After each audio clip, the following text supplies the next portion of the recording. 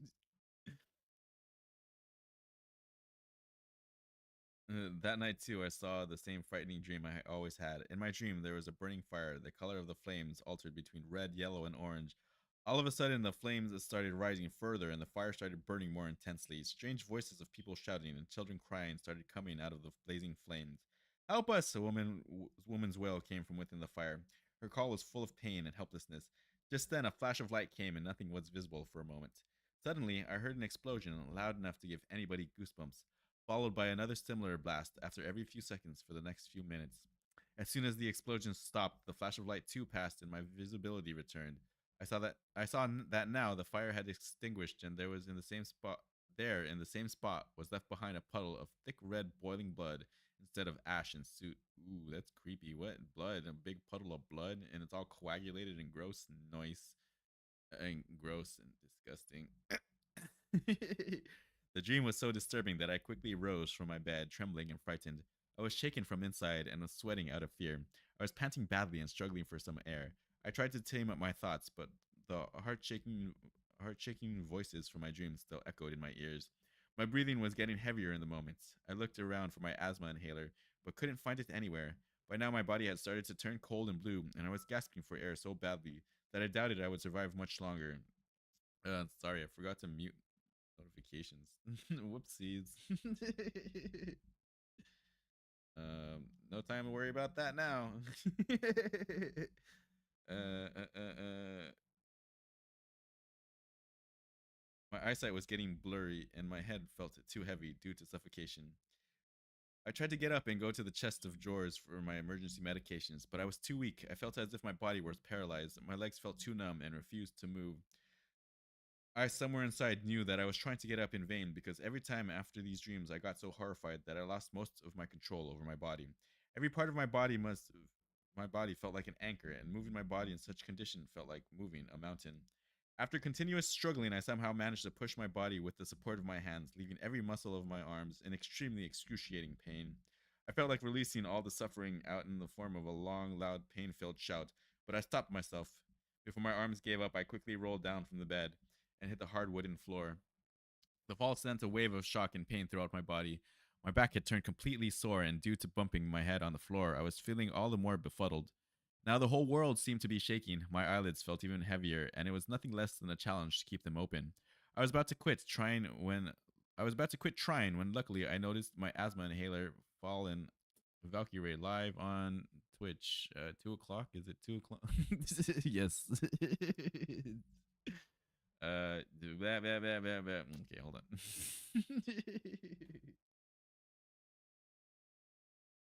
Now,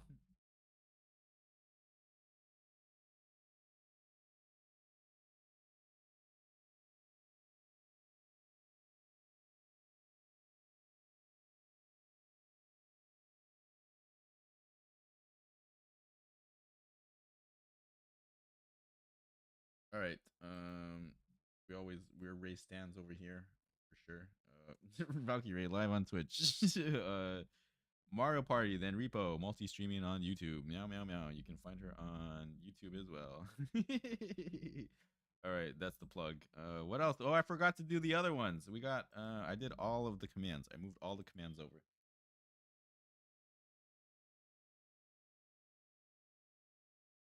All right.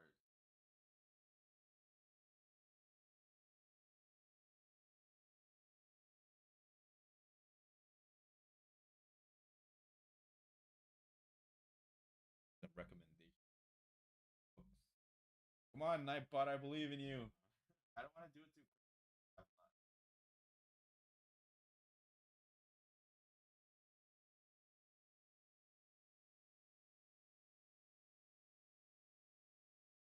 And we see which one Nightbot actually fulfills. Okay, so yeah, Japan's bits happened too quickly. Have to wait a second. Yeah, yeah, it only recognized.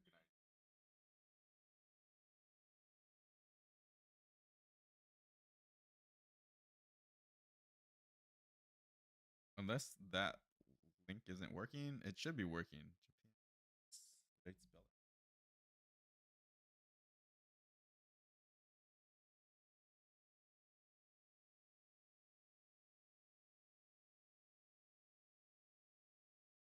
Oh wait, I didn't even move it over here. Oh no, that is that. Okay, there. Yeah, that's what it is. Okay, okay.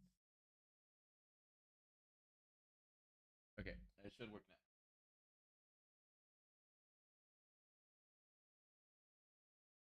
There we go. Three, two, one. Come on, Nightbot. I believe in you. I believe in you. Please, please don't. Ah, you're embarrassing me. Okay, didn't work, but there it is. Okay, let's see how quickly we can get things to happen in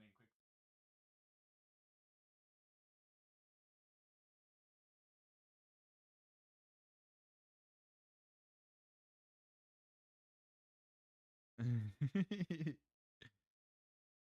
Server commands other than slash me are blocked. What do you mean? What? What?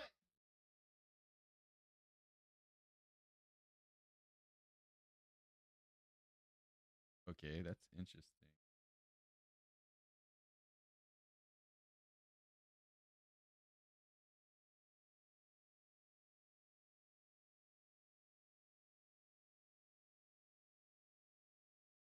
That one doesn't work.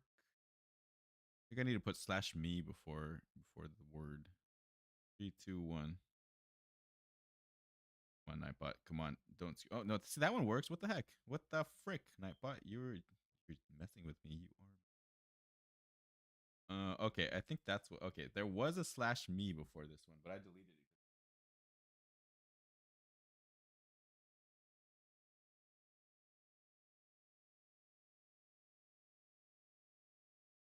Okay. Okay. So it should work.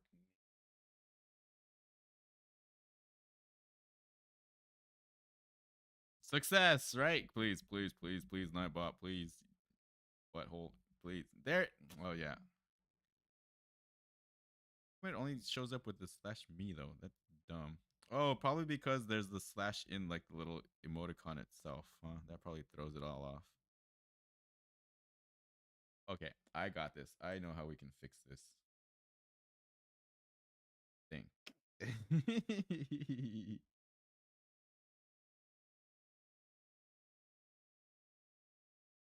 If we put slash now, that does that work? I think it's gonna break it again. Honestly.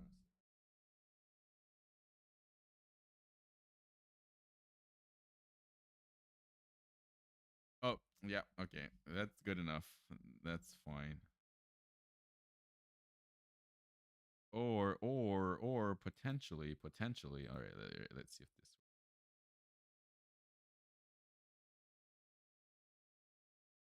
What if we just put the first slash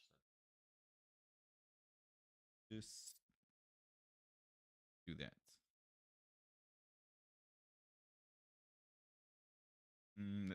Let's see. This would be more acceptable to me, honestly. Yeah, perfect. Okay, we're going with that. All right, back to it. Sorry, chat.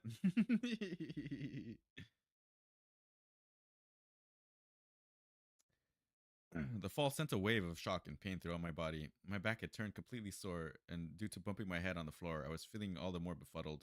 Now the whole world seemed to be shaking. My eyelids felt even heavier, and it was nothing less than a challenge to keep them open. I was about to quit trying when luckily I noticed my asthma inhaler fallen on the floor. Oh, it's a Harv Discord message. My eyelids felt even heavier, and it was nothing less than a challenge to keep them open. I was about to quit trying when luckily I noticed my asthma inhaler fallen on the floor a few meters away. A few meters away. Editor! I gathered all my strength and started to drag myself towards it with my elbows. With every push, I gave to my body an intense pain due to the strain grasp. With every push, I gave to my body an intense pain due to the strain grasped my biceps. My eyes had turned moist due to the pain. As soon as I got hold of the inhaler, I put it in my mouth and started taking deep breaths.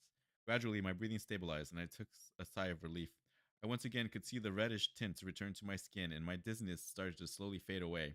I quietly laid there absolutely still, trying to sidetrack my thoughts. After a while, when I had calmed myself enough, I slowly got up. I picked up the table clock and kept it beside my bed. It was 4 o'clock in the morning. Now, even the thought of going back to sleep terrified me, and even more horrified I was by the thought of being alone. Paul, I shrieked out of fear. Lisa, where are you? Why do you not show up? I shouted, smashing the clock onto the floor, shattering its glass into tiny little pieces out of anger, and then broke into tears. Where do you always disappear after I wake up from my terrifying dreams and desperately need your support? I waited for either of them to break their silence and answer my questions. I wanted them to come to me and tell me that I was not alone, but it didn't happen. I sat down on the floor and spent the next 2 hours crying. I was still so shaken that even the slightest noise, such as the wind outside the room or the tipping sound of water dripping from the tap in the bathroom, gave me shivers of terror, and the worry of any such thing happening with me in public at the World Trade Center added to the terror. Yep, not gonna be a fun day, huh? When it was time, I reluctantly got ready for the field trip. All my excitement and hopes for the day were now washed out. All I wanted now was to avoid creating any scene. When I reached the school, I saw that all the other children had already assembled there, and I was late. I could overhear the conversation of all the other children about me. I think he wants to go on the field trip with his ghost friends, some boy mocked from the crowd, and everybody broke into laughter. I stood there silently with my head bowed down and with embarrassment. Till now, I had stayed strong and bore the loathing of everybody else by thinking about my parents and the answers they promised me in that letter. A promise they didn't keep, and answers that I didn't find, but now I had nothing to look forward to. I had lost all hope. I felt like a tree that held the soil tightly in its roots and fought with every storm to remain intact. But all of a sudden, the very soil it relied on to keep itself strong became loose, and it lost everything it stood for in a landslide. I looked around and found everybody laughing. I could see the hatred for me in every single eye. I quickly turned and ran towards the bus, which was supposed to take us on the trip, and sat in the last seat, silently trying to keep myself together. While sitting in the bus alone, the tiredness due to the incomplete sleep of the previous night started to take over me, and I didn't even realize when I slipped into a short nap and had another dream. This time I found myself in the middle of a backyard and grand by a grand white house, and there were colorful flowers growing by the side of the wooden fence, and warm, soothing spring breeze carried their mesmerizing fragrance in all directions. The sun was about to set, and the reddish orange sky looked breathtaking. I was busy enjoying the beauty of the place when a little boy and a little girl, both of them about 3 to 4 years old, came running out of the house laughing. Their laughs were full of playfulness. The boy was about 2.5 feet tall and was wearing black shorts along with a yellow round neck t shirt having white horizontal stripes. His dark brown hair fell down onto his forehead. The girl, on the other hand, was wearing a pink frock and was just slightly shorter than the boy. She had rosy cheeks and short blonde hair up to her shoulders. Their laughs reminded me of the happiness I had in my life back when I was their age. A part of me felt jealous for that they had everything I didn't, everything that I held most dear and lost, while on the contrary, I also felt glad on seeing them so happy and wished that they did not lose it like I did, as they made me feel closer to my good memories. Both the children were busy playing in the garden when suddenly a woman came rushing out of the house and kneeled down on one knee in front of the two little children. She was a tall, lean lady with fair skin and long blonde hair falling to her hips. She was wearing a red robe with brown stockings and black slippers. She looked panicked, and the clouds of tension were showing on her face in the form of deep creases on her forehead. Her eyes were wet and her hands were shaking. With her shaking hands, she tightly hugged both the children, and with a voice full of pain and panic, she wailed, "Run away, kids! Please, run away!" "It's not safe for you here," she said, taking hold of the wrists of both children and gave their palms into each other's hand. "Promise me you will always take care of each other." "What happened?" the girl inquired in an innocent tone. "Why do you look so worried?" The lady stared at the girl with tears in her eyes as if she wanted to paint a picture of her in her eyes. The innocence and love in the question seemed to have filled her heart. Her lips were trembling from the suffering her spirit was going through. With her shaking hand, she pulled the little girl close to herself and kissed her on the forehead. She quickly wiped her eyes with her hands and turned towards the boy, ignoring the question. "Just promise me you will take care of her." "But mother, what happened?" the girl asked again, this time louder and more concerned tone. Before she could answer the question, the boy interrupted. "Aunt Helda, it is time." The lady placed both her palms on his cheeks and nodded, trying to stop crying. "Both of you," she said, running her hands just across the cheeks of both children. Just before she could complete her sentence, came the sound of breaking of glass from the inside of the house. "Go, I'll buy you more time." Just then it became all white, followed by a loud explosion. Kaboom! The roar of the blast increased my pulse. My heart seemed to have been beating at double the frequency than it usually did. When the shakening boom, when the shakening boom passed, my heart beat steady to some extent, but I could still hear a man shouting, "No, help her! Save her! Please save her!" After that, in one instant, my nap broke and I woke up. My arms were stretched out as if I was calling somebody. Everybody else was looking at me like I was some statue in the museum up for display. It was only then I realized that it was me screaming for help in my sleep all along. I, with a lot of embarrassment and clumsiness, looked across the people staring at me. Their stern facial expressions clearly displayed that they considered me a freak. I could feel their hatred for me in the very air. I slowly put down my arm and quietly lied back in my seat. Just then, I saw Cecile sitting 2 rows ahead of me. She was lean and fair and was just a few inches shorter than me. She had her long blonde hair tied back in a ponytail and was wearing a gray shirt with a white shirt and a gray blazer, and she looked like the most pretty girl you could ever lay your eyes on. But as much as my eyes praised her beauty, my heart hated even her glimpse because she was not only the prettiest girl I had ever met, she also was the most rude, cold, and stone hearted girl I had ever come across. Oh, poor guy. She's so pretty, but she's such a jerk. She was the primary reason why nobody talked to me. Damn, in the first place. I had become the outcast because she made me one. Everybody considered me a freak because she made me look like one. For some unknown reason, she hated me right from the beginning and always tried to keep her distance from me. When I tried to ask her what the matter was and why she hated me so much, she ignored my inquiry and didn't feed me any answers. Moreover, just because of her personal grudge against me, she convinced everybody else as well into not talking to me and ignoring me. She was the one who sowed the seed of hatred for me in the hearts of others and gave me this weed of loneliness. Man, that freaking sucks. All because of you, poor Cecile. Oh my god. I wonder, she probably knows like something about his past or something, huh? That's probably what it is. He probably has little bits of truth somewhere locked up in her mind. But she's using them for the wrong things. Why does he deserve your hatred? Why? Shouldn't you be helping him to adjust whatever past traumas there are that he's dealing with? Maybe, possibly. No, they're too young. They don't realize these things. Every time I looked at her, I could feel my spirit burning with her hatred, but for the first time since I knew her, in her mesmerizing blue eyes, I could see sympathy for me and not hate. Oh, there, see? There it is. Her facial expressions clearly showed that she was worried for me. From creases on her forehead to twitched cheeks and tightened lips, I could see every sign of worry on her face. Thus, considering our past history and differences, I was more surprised and confused than pleased, because getting care and sympathy from somebody like Cecile, of all people, was weird, even by my standards. This guy, poor guy. On the other hand, all that recent events and turns in my life proved what prove all that recent events and turns in my life proved was that planning your life or expecting anything from it is a fool's job because it always finds a way of giving you shocks. In my opinion, fate deserves the prestigious Shocker of the Year award, of the year, of the century, of the millennia, of all of existence, right? Fate will come at go turn everything up on its head, right? Also, compared to all of the stuff that was going on in my life, Cecile shouldn't have been much of a big deal, but it still seemed to be, as no matter how hard I tried, I couldn't get her out of my mind. I just lied back silently in my seat, wondering about what was going on with her. Just then, a voice disturbed my train of thought. We've reached. I quickly gathered my conscience. The confusion seemed to be grilling my mind. I simply could not understand why Cecile's reaction mattered to me so much that I kept thinking about it throughout the journey. I took another quick look at Cecile. She still looked concerned, and so the awkwardness of the situation exponentially multiplied. I no longer wanted this trip. Nothing was going as planned, and I had a gut feeling that my day was going to get worse. I reluctantly got down from the bus. The sun was right above my head, and the skin was burning under the direct sun rays. The hot air felt suffocating.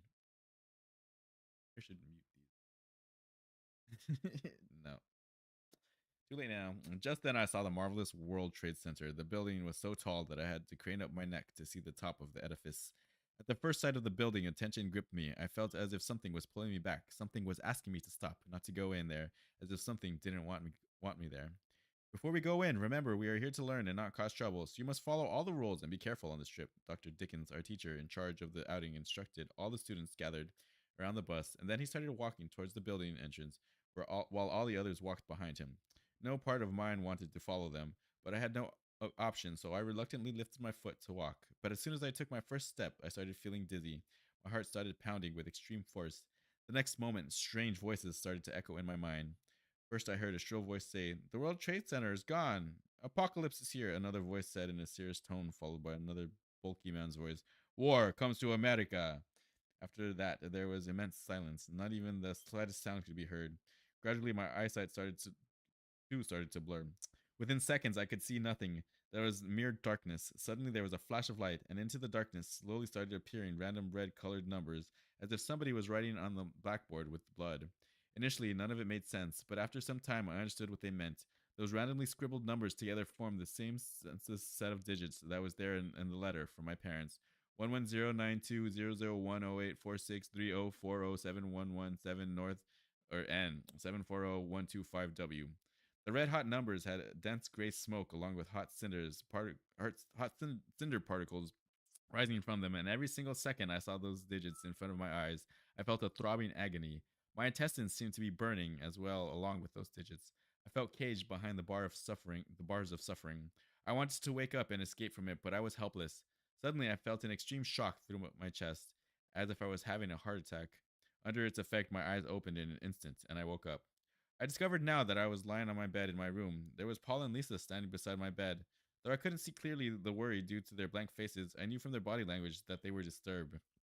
My spirit could feel the worry affecting their aura. I tried to get up, but my body was in so much pain that I couldn't even move. As I scanned the room, I found the same two children from my dream in the bus sitting on the floor in one corner of the room. They had the same innocent on their faces, the same gleam in their eyes, and the same laugh on their lips from that dream. But as much as I was glad to see them, I was freaked out as well, because seeing them also reminded me of the disturbing explosion that the dream in the bus concluded with. Paul, I shouted with all my strength, who are these children and how did they get here? My voice was breaking out in panic. Jonathan, there are no children in the room, Lisa interrupted in a calming tone. Lisa's reply made my head spin with confusion. What do you mean? Can't you see them both right there in the corner? I insisted, pointing towards them. Lisa and Paul looked back towards the direction my finger was pointing, and after a quick look, both of them looked back towards me. Jonathan, Lisa said in a firmer tone, in order to make herself clear this time, there's nobody there. You're in shock, Paul added. Just close your eyes and rest. I nodded in agreement. Maybe you're right. As soon as I shut my eyelids, I heard the little boy's voice. It is time. I instantly got up and saw towards the corner where I saw them, but this time there really was nobody. My jaw dropped down and my whole world seemed to shake. Where did they go? I screamed out of panic. What is happening to me? Calm down, Lisa said, coming towards me. Everything will be all right. But before I could react, I heard a soft and soothing womanly voice from behind. Your hallucinations are getting stronger, and your talking to yourself is getting more frequent. As I looked back at the source of the voice, I found that in the dark corner besides the wall was sitting Cecile. When did you get here? I asked, but Lisa interrupted. She was here all along. She came and stood right beside me. You lost consciousness a week ago on your trip, and you were unconscious since then. She has been here since, taking care of you, Paul added. I guess your ghost caretaker must have given you the answer, said Cecile in a cynical tone. I don't need your sympathy, I shouted at her, as loudly as my throat allowed me to. I can. Shut up and listen carefully, Cecile cut me mid sentence. Your hallucinations are getting a lot stronger and your condition a lot worse. She slowly walked toward my bedside. You must learn to control your outbursts, or it would be difficult to keep you hidden. Her statement left me with nothing to say. I understood not one bit of it. What do you mean? I sc- What do you mean? I screamed at the inquiry. Cecile passed me a stern look. Cannot answer that question, she said, while moving her soft hand across my hair. And then she walked out of the room, leaving me in suspense. Jonathan, let her go, Lisa said in her soft, soothing voice. You need rest. Go to sleep.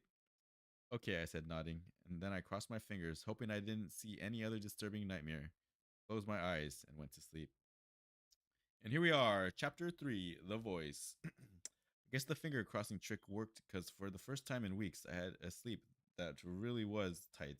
All my body pain, tiredness, stress, everything was gone, and so I was full of energy and ready for action.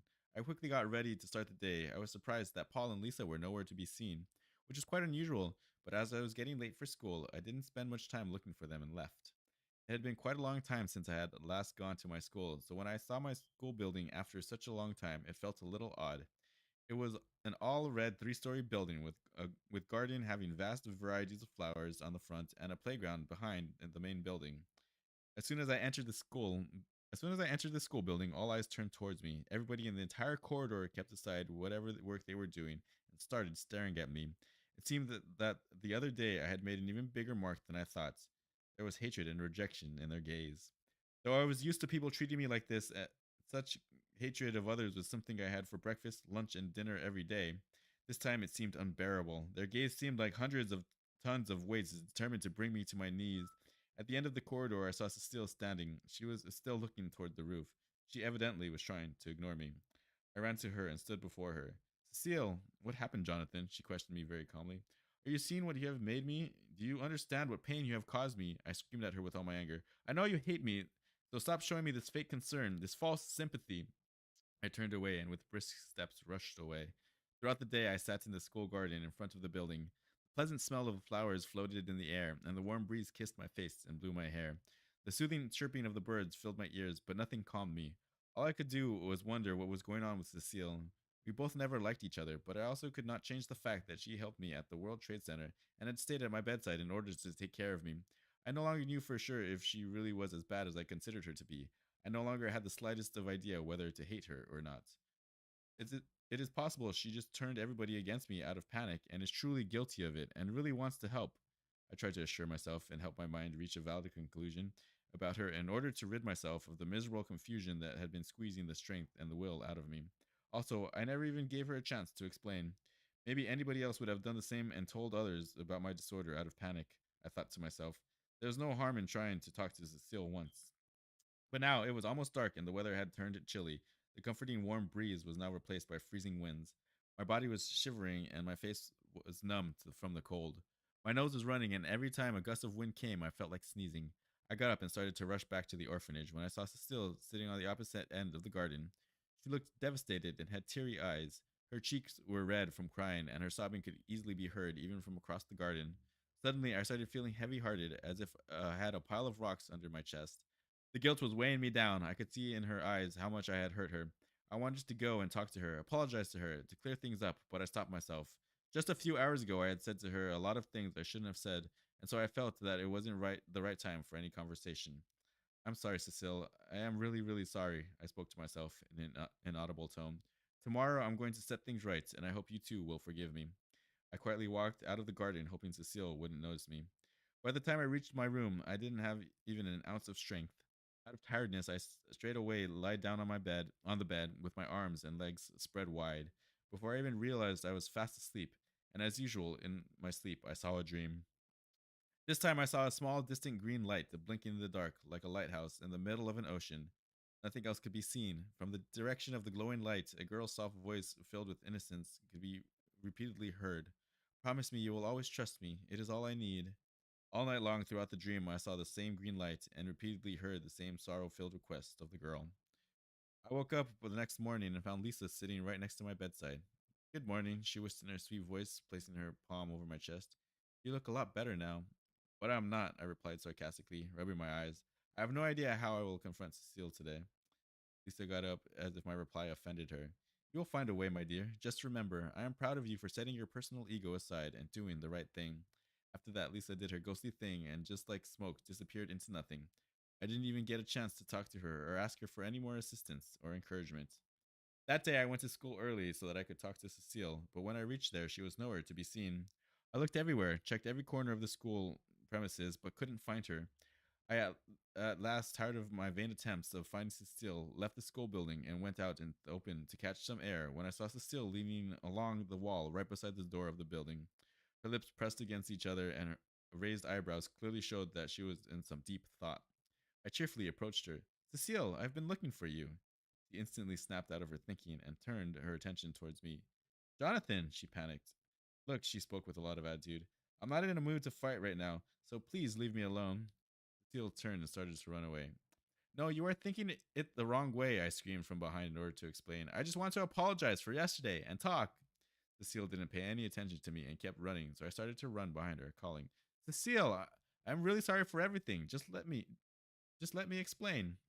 But even after my repeated apologies, my continuous repenting from a mistake, she didn't stop. Clearly, she was intentionally ignoring me. I felt all the more guilty for my actions. How come I have been such a big jerk lately? My inner self seemed to be questioning me again and again. I should have thought before acting so rashly. Yep, better to be kind, chat. Definitely. By the time I turned my attention back to Cecile, she was running pretty fast and had gained a lot on me, and was now entering the school playground, so I sped up in order to catch her. When I reached the playground, I found Cecile standing in the center of the field with her arms crossed. Her fair skin glowed under the direct sunlight, and her long golden hair, tied back in a ponytail, flew due to the hot loo. Hot loo? Mm, in, loo. The wind blowing? That's what I thought. Bathroom or toilet. Gambling card game from the 19th century. What? Mm,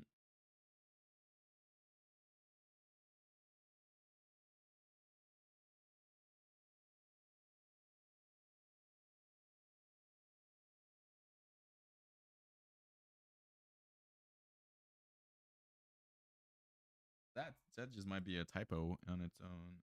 Old card game winner reach. Obligate contribute to a new pool. Toilet. But that's British. Yep. I don't know exactly what they meant there. But that's what it says. LOO. Her fair skin glowed under the direct sunlight, and her long golden hair, tied back in a ponytail, flew due to the hot loo. She held her brown overcoat tightly around her waist to keep it from blowing. I quickly took a quick look around, all around. Nobody could be seen anywhere. There stood merely the two soccer goal posts on either side of the ground. The fine green grass, too, seemed to be dancing on the beats of the blowing air. I won't get a better opportunity to talk to her, I thought. I quickly ran to her and stood before her calmly. I took a deep breath in order to gather my courage and kept my palms on her shoulder. I have been looking for you all day. Cecile's face turned grim. Jonathan, I have been hiding from you. Cecile was trying to avoid eye contact with me. Look, Cecile, I understand why you have been ignoring me, and I'm really boom. Before I finished, I heard an explosion. I could feel a sudden surge in the air, and the ground trembled due to the explosion. My ear had turned numb, and I had them covered tightly with my hands. I was finding it difficult to maintain ballast. Cecile was thrown onto the ground. When I turned, I found that the school building's roof was blown to pieces from one corner. Blazing flames, along with orange cinder, rose from the spot, and gray smoke cloud mushroomed the sky from the newly formed hole. Someone blew up the school building. What the heck? When I turned, I found that the school building, from the new formed hole. Shouting and screaming could be heard from inside the building. His name's Jonathan Blaze. He's the one that did it. He did it in his sleep. He's the pyromaniac. He's the guy. He's the guy. Officers. Shouting and screaming could be heard from inside the building. Hearing those wails, the voices of shouting and crying of people from my dream freshened in my mind. Before the picnic freshened in my mind. I was shaken beyond all limits. I quickly helped Cecile get up. We should go help others. Jonathan, you must not go into the building. Cecile sounded panicked and worried, but I didn't stop. I just couldn't abandon the rest, no matter how much differences I had with them. Jonathan, you must stay hidden, Cecile once again shouted to try to stop me. They are armed men. That stopped me at once. I turned towards her. What? You know who did this? Cecile went quiet for a moment and after a pause nodded. Yes. The ground seemed to be shaking beneath me. How? Before Cecile could answer, I heard the deafening sound of gunfire from the building. What the heck? I couldn't resist myself any further and ran as fast as I could to help the rest. While running towards the building entrance along the building's outside walls, I spotted an open window and got a view of what was going on inside. I saw a score of pretty bulky guys wearing shabby looking green sweaters and torsos. Their clothes were dirty and creased. All five of them had their faces covered with black masks, and only their angry red eyes were visible. I could clearly see the thirst for blood in each of those five sets of eyes. They had a belt of grenades hanging around their waists, and each of them had a machine gun in their hands. All the students and faculty of the school were down on their knees, and their hands were raised in the air. They were all trembling with fear, and their lips muttered in prayers. You are all our hostages, I overheard one of the masked men scream in his terrorizing thick voice. If you don't cooperate, you won't live either. My voice seemed to be boiling in my veins, and I wanted to save all the people stuck inside, but I didn't have the slightest idea how. Just then I heard Cecile whispering to me, Get low. I was so involved in my thoughts that I didn't even notice her all this time, and now she was sitting down on her knees just a few meters away from me. She crawled to me on her knees and hands. While crawling, Cecile looked like a cute little kitten who just learnt to walk. Jonathan, I'm sorry. I did a terrible mistake by letting you go to the World Trade Center. I didn't quite understand what Cecile was trying to convey. She held my hand tightly. Promise me you'll always trust me. It is all that I need. It's what the girl said in his dream. When Cecile said those words, my jaw dropped to my feet because not only the sentence, but the way she spoke it, the tone, everything was exactly identical to that of the girl's voice from my previous night's dream. Suddenly, there seemed to be an extra dimension to Cecile's personality. How did you? I'm sorry, Jonathan. Cecile hit me in the back of my neck. It is necessary. She knocked him out. What? Whack. When Cecile hit my neck, I felt a mild sting. I quickly threw my hands on my neck to check what caused, and I realized there was a dart sticking to my neck. Oh, okay. I thought she just like karate chopped him, but no, she actually used tranquilizer. Don't worry, you'll be fine. It will just make you unconscious, she added. One day, you'll understand. My eyelids started to feel heavy, and my thoughts started to feel clouded. My muscles got more and more numb. My leg refused to carry my weight. But before I knew it, I was lying motionless on the ground, completely unconscious. As soon as I got unconscious, once again my dreams found their way in my sleep. Mm-mm. Chapter 4, Hope Shall Prevail. Gonna take a quick pee break. Be right back. 2 seconds. I shall return. This is an interesting book. I'm liking what we're doing so far.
And we return. Here we are. Meow, meow, meow, meow, meow. Meow, meow, meow, meow, meow. So good, so good.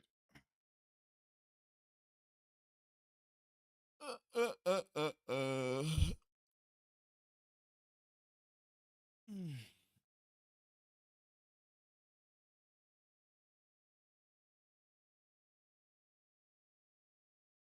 Yep. And we drink more.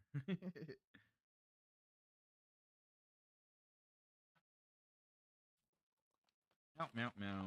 Meow, meow, meow, meow.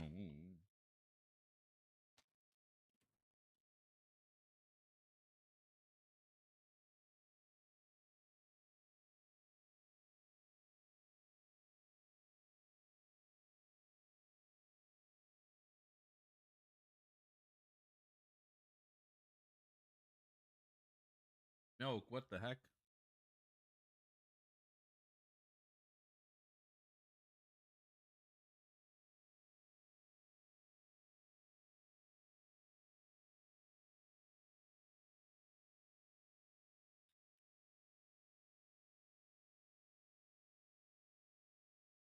Mm-mm-mm-mm.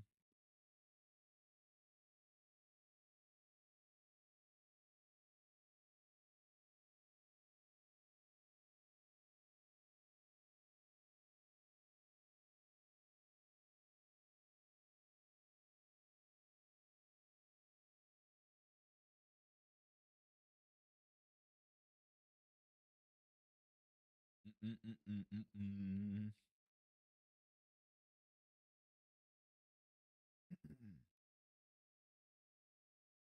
Sorry, sorry. We just get in Ray chat.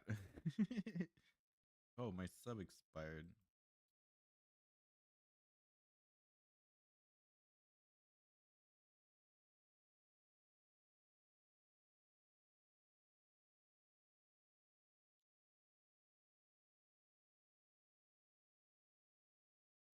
There we go.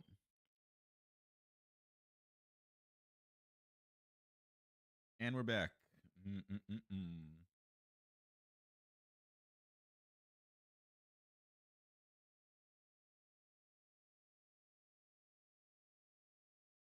All right. Here we are. Chapter 4, Hope Shall Prevail.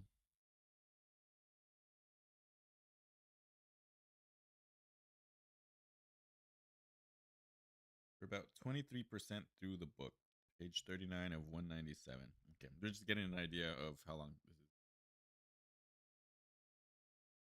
Definitely going to finish this today.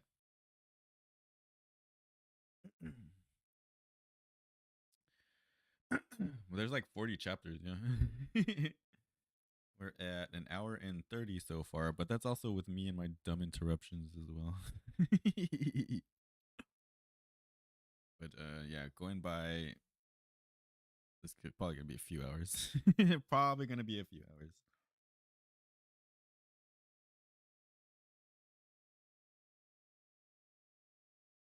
Do do do do do do do do meow meow meow meow meow meow meow meow dum da da da da da da dum dum da dum da dum da da dum dee dee dee dee dee dee dim bim bim da da da dum that it's starting to decay.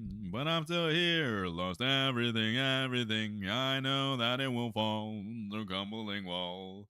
And it's all that is left of me. It seems like we're in withdrawal, but so are they all. And it's all that is left of me. I'll write your name in the stone and read it alone. And it's all that is left of me. Your love songs cover this home, but nobody knows. And it's all that is left to me. And in the temple divine, can't tell the writing from vines, but then we know just what they'll say. Here's to the mightier kind, take Al and Cope and combine, but then they started to decay. But I'm still here, lost everything, everything. I know that it will fall, the crumbling wall. And it's all that is left of me. It seems like we're in withdrawal, but so are they all. And it's all that is left of me. You're like that. I'll write your name in the stone and read it alone. And it's all that is left of me. Your love songs cover this home, but nobody knows. And it's all that is left to me. Dee, dee, dee, dee, dee. Good kid, good kid. Everything, everything. Dee, dee, dee, dee, dee, dee, dee, dee, dee, dee. Bee, bee, bee, bee, dee, dee, dee, dee. Bee, dee, dee, dee, bee, bee, dee, bee, dee, dee, dee, bee, bee, dee, bee, dee, dee, dee, bee, dee, dee, bee, dee, dee, dee. Bam, bam, bam, bam, bam, bam, bam, bam.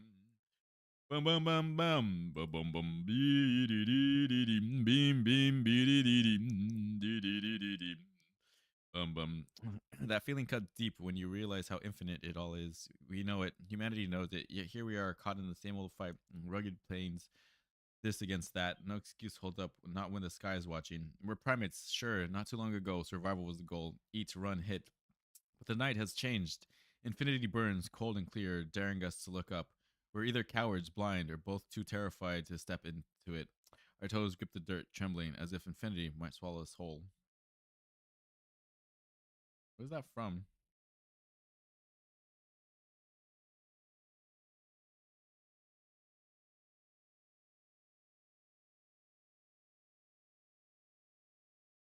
I don't know. We can give it a repost, though.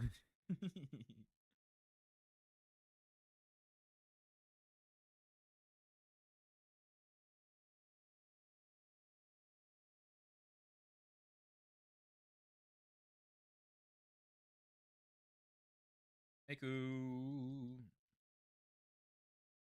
Okay, you're good to go. What about you, other Miku?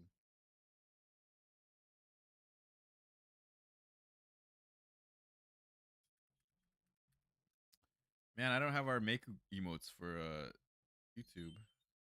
I don't have any sort of partnership with them. Kind of sucks. Twitch emotes on Twitch. Get Mekumon. Mm-mm-mm-mm. Chapter 4. Hope shall prevail. This time I found myself standing in an old dungeon. A layer of dust covered the floor, as if the place hadn't been cleaned for years. The walls and the roof had spider webs at every other spot. The only light in the room was what entered the room from the little window of the size of a man's palm in the center of one of the walls, and along the opposite wall, under the spotlight of the illuminating beam, sat an old man. His face had a big scar just underneath his right eye. His cheeks were sunken, and his pale lips trembled from weakness. His long, dense white beard fell up to his chest. The clothes he wore were old, drenched in blood, and torn to shreds, clearly showing off most of his body. His entire back was red with blood. Scars and wounds that ran like zigzag lines covered his body. The scars on his body looked fresh compared to the one under his eye. Lying there, he was babbling the same words again and again. Hope shall prevail. His voice was feeble and filled with pain, and anybody could tell that for him, speaking required a lot of effort. Just then, a door opened up behind me, and two men entered the dungeon laughing. How is our friend today? They both were wearing the exact same clothes the men who attacked my school wore green sweaters, along with green torso, black leather boots, and black masks. The two masked men slowly walked towards the old man, the sound of their footsteps echoing through the empty room. As they both neared the weak old man, his face turned more and more bluer from fright, and his already skinny body trembled. They, with extreme force, dragged the wounded man into the center of the dungeon. Then the two men removed the rags that covered his body, revealing the scars, cuts, and wounds, along with burn marks at numerous spots on his body and limbs. Time for your medicine, shrieked one of the two men, producing a whip from inside his sweater. It is cold, isn't it? Let's warm you up. The other one took out a whip in a similar fashion, and then ruthlessly started hitting the old man with it. Your suffering won't protect him. You know that, so tell us where he is, or you'll bear the consequences. The first man warned, and then your suffering won't protect him. You know that, so tell us where he is, or you'll bear the consequences. The first man warned, and then he too started the rain of brutal hits on that old man. Seeing that old man getting tortured so brutally was too much to take. I could feel my heart climb up my throat. As much as I wanted to help him, to protect him, to do the right thing, I knew it was a dream, and I was nothing more than a reflection of my thoughts in there. I was no better than a gush of air. Lash after lash after lash the old man took, and I could do nothing but stare at him while he was being beaten to pulp. I tried everything to protect him, but never before had I felt so helpless. In my sleep I shouted, I wailed, I cried for an ounce of humility, but never before I felt more weak.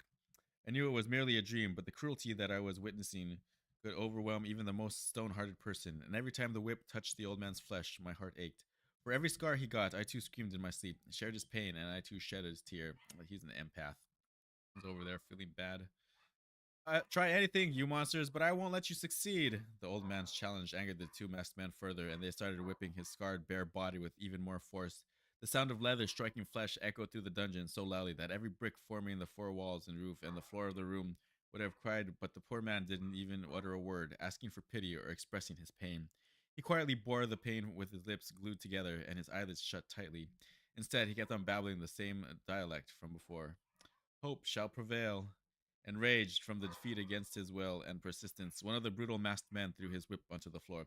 Enough, he shouted. Bring the other one as well. The very next moment, the dungeon's door opened, and from outside, an old woman was brought in forcefully by another man. She had long grayish hair, and wrinkles covered her face. Blood ran down her face from a wound on her forehead. Her hands and legs were full of bruises, cuts, and scars. Her clothes were red with blood like the old man's, and it was evident that she too was tortured in a similar fashion. The masked man who brought her tossed her onto the ground and retreated back out of the room, shutting the door with immense force. Look who we have here, the first man said, lifting his whip from the floor. He went over to her and kneeled down on one knee beside her. Are you ready for today's lesson? He looked up at his companion, who jerked his neck, instructing him to carry it forward. The other masked man followed the instructions and resumed their vicious act of devil on the helpless old lady. Her shouts filled the room, her blood stained the floor, but I could do nothing. Watching her suffer, the old man struggled to get up and help her, but he was too weak to do so. Leave her, he managed a furious shriek, but the lashing didn't stop. Leave her or you'll do what? The brutal monster shrieked back, landing an even harder blow than before onto the back of the old woman. Please, leave her! The fury was now replaced with helplessness. The masked man stopped and gave him a taunting look for a second, then resumed their wicked deed. I'm sorry I brought this on you, my love. You did what was necessary to protect him, so don't mourn for me, she assured him, trying to hide her pain and remain strong. The important thing is that he is safe. The man nodded. His pride and strength seemed to have returned.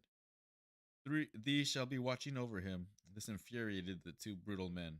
Where is he? The couple didn't feed them any reply. Instead, they kept the chorus. They instead they in chorus spoke the same sentence and kept on repeating it again and again. Hope shall prevail. Never give up hope, chat. Hey Harvey, are you enjoying? I hope you're enjoying. Like I said, please give me any feedback. Let me know anything that I can do better. Yeah, we're just gonna go make it through this book. That's for today. But yeah, thank you. All the commands should be the same as the ones on Twitch. Oh, let me give you a mod. You're not mod here, are you?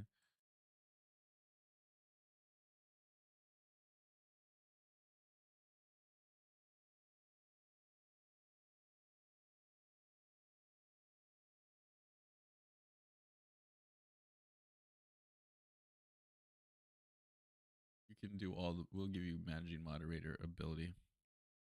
Okay, perfect. I know we can trust you. Mm-mm-mm.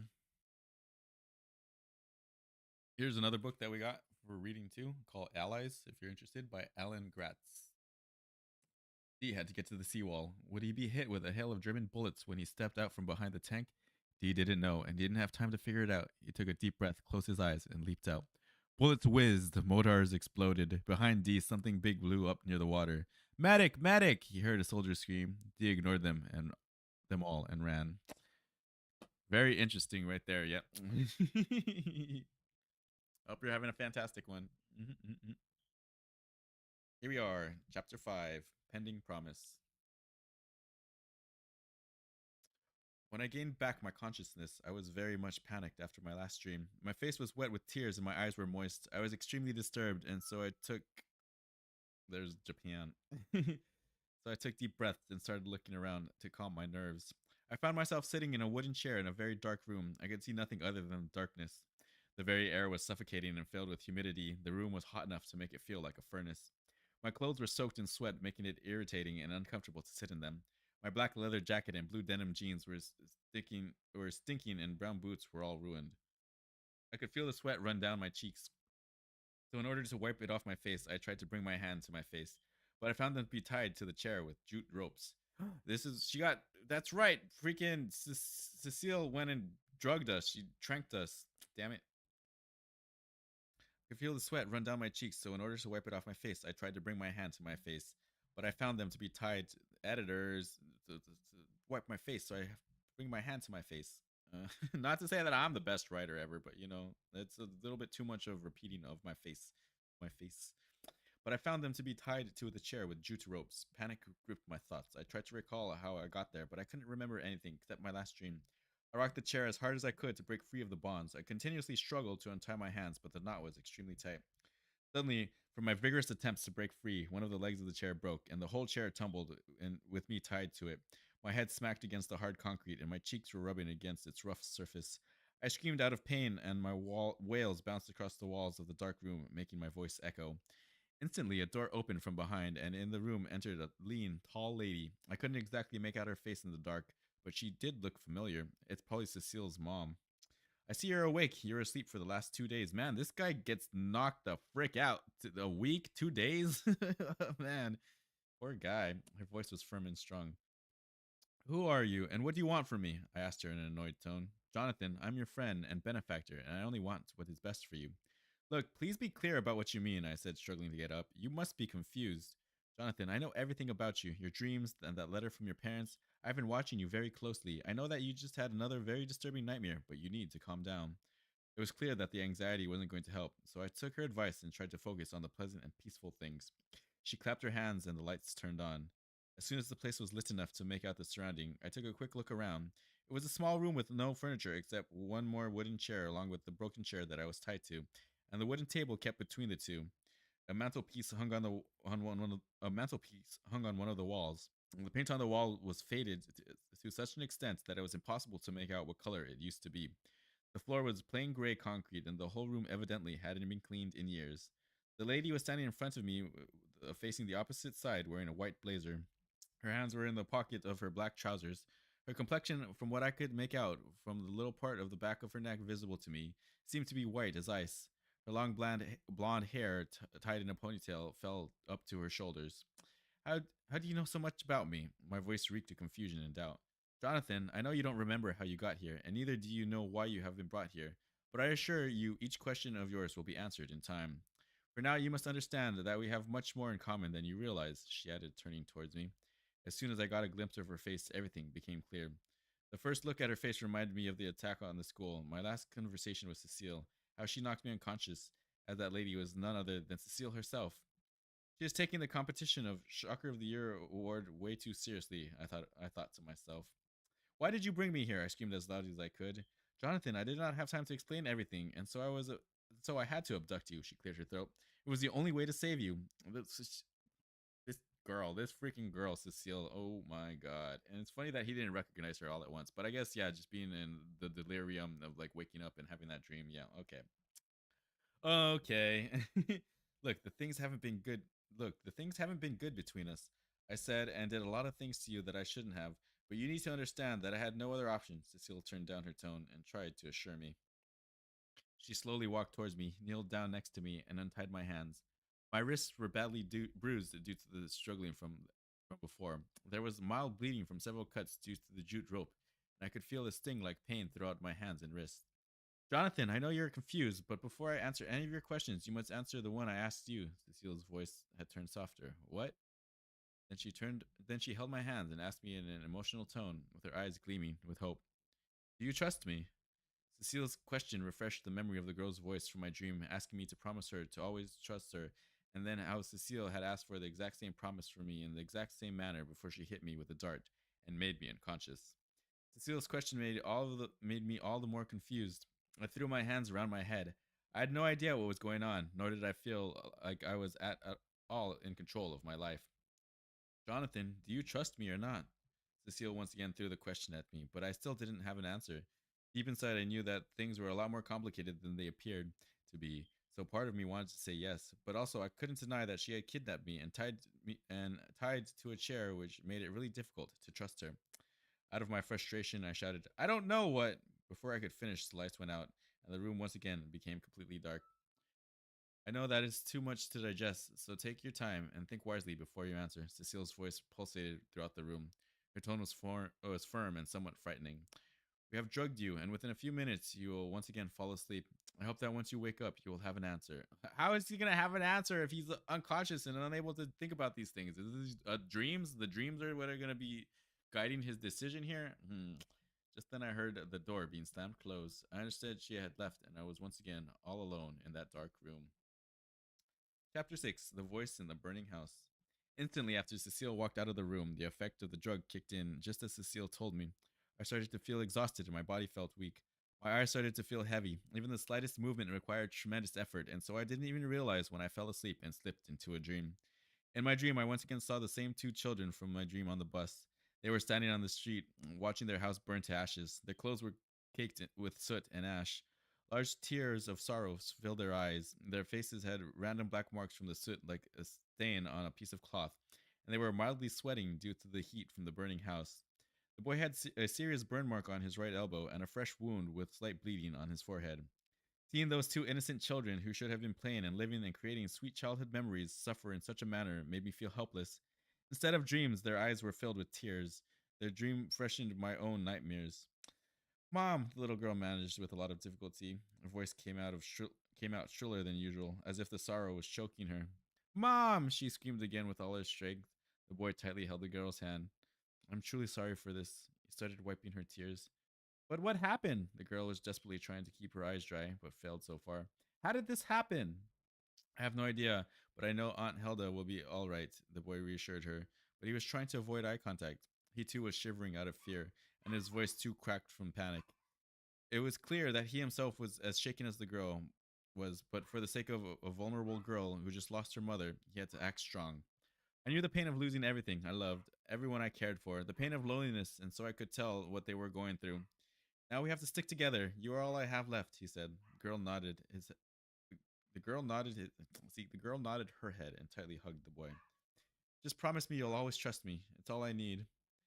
Those last words and the way that girl spoke them gave me goosebumps. Many things became clear, but one thing that I now knew for sure was that Cecile definitely had some connection to my dreams, and those children as well. When I woke up, I once again found myself tied to a wooden chair like the last time, but this time Cecile was sitting right in front of me. She still had her usual attitude, but this time those harsh expressions were accompanied by a lively and welcoming smile on her face, which she was trying to hide.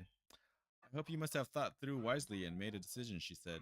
Though she sounded firm, I could sense a certain excitement in her voice. My last dream had freshened my agonizing bad memories of the past, and my limbs being tied to a chair for no apparent reason only added to my frustration. Cecile, why am I tied to this chair? I asked firmly. How can you expect me to trust you this way? Jonathan, I did what I had to do, she politely answered, trying to assure me.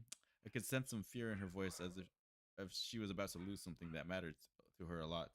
All I can tell you for now is that there is a valid reason behind it. I was still very confused, but the one thing that was absolutely clear was that when Cecile told me she knew everything about me and my dreams, She was telling the truth. And if anybody could help me in understanding what they meant, it was her. I figured I had no choice other than trusting her, and no matter how much risk there was in it, with my dreams and hallucinations getting much more stronger, I wasn't any better. I wasn't any better. So in that one moment, I decided to go with my instincts and play a gamble. He was told to follow his instincts, remember? Mhm. Look, I don't know how you know about my dreams, but right now you have got me concerned, and I have no other option than following you. So yes, I am ready to trust you. I said in a tone that lacked any confidence whatsoever.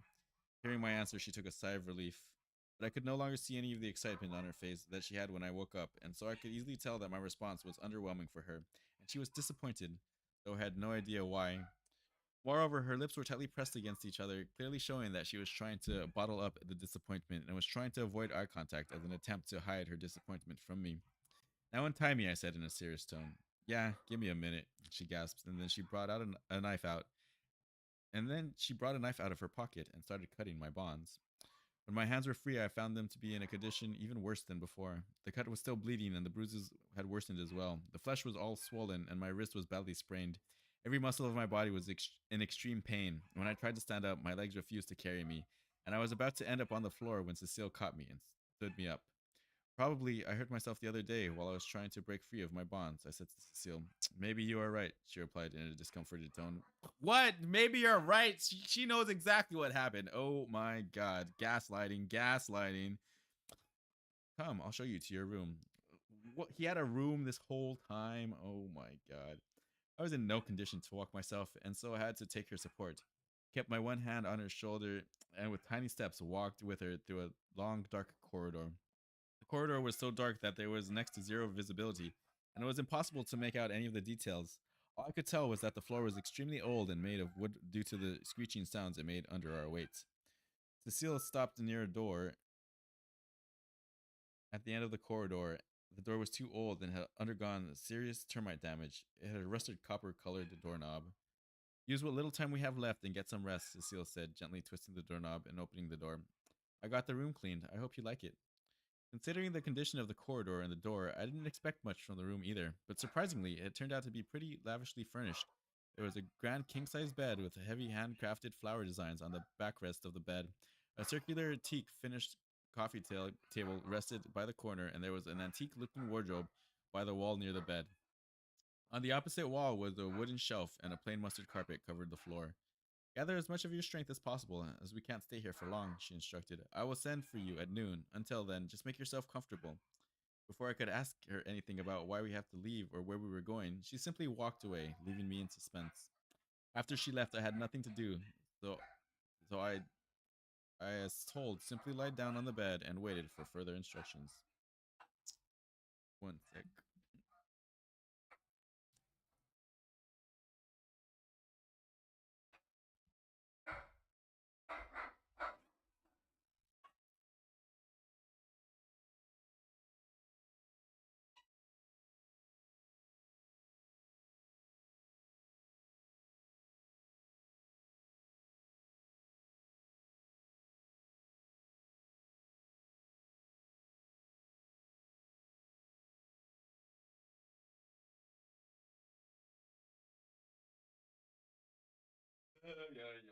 Always barking at the mailman.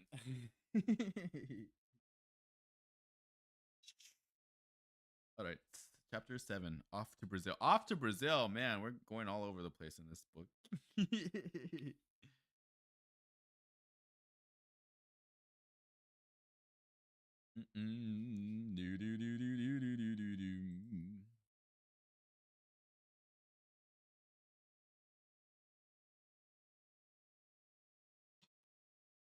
New York. That's where the orphanage was. New York.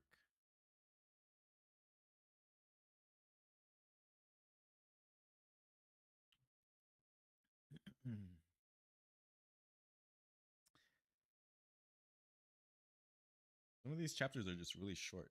So I mean, there's 42 chapters, but like yeah, we'll probably get through this at a decent pace.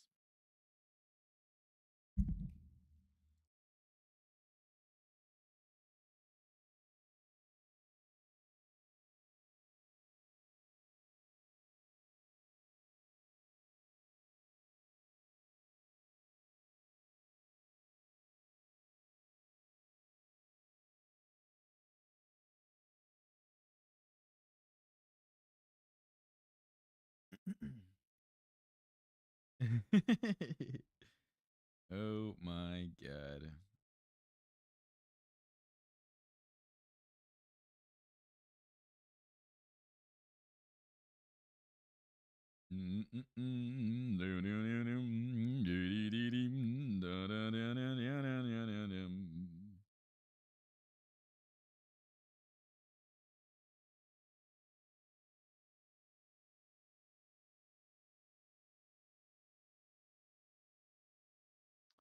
End update info potentially coming to Minecraft. Oh, this is Waddle, so I mean he's just over here speculating things. But he usually has a pretty good idea of things coming down the pipe in terms of Minecraft.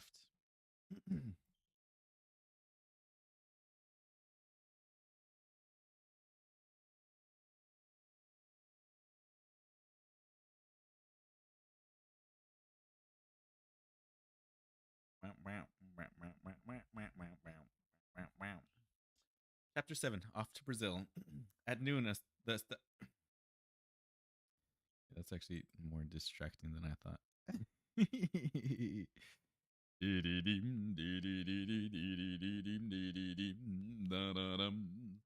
At noon, a stout old man came to my room. He was wearing a black suit along with black leather shoes, perfectly polished.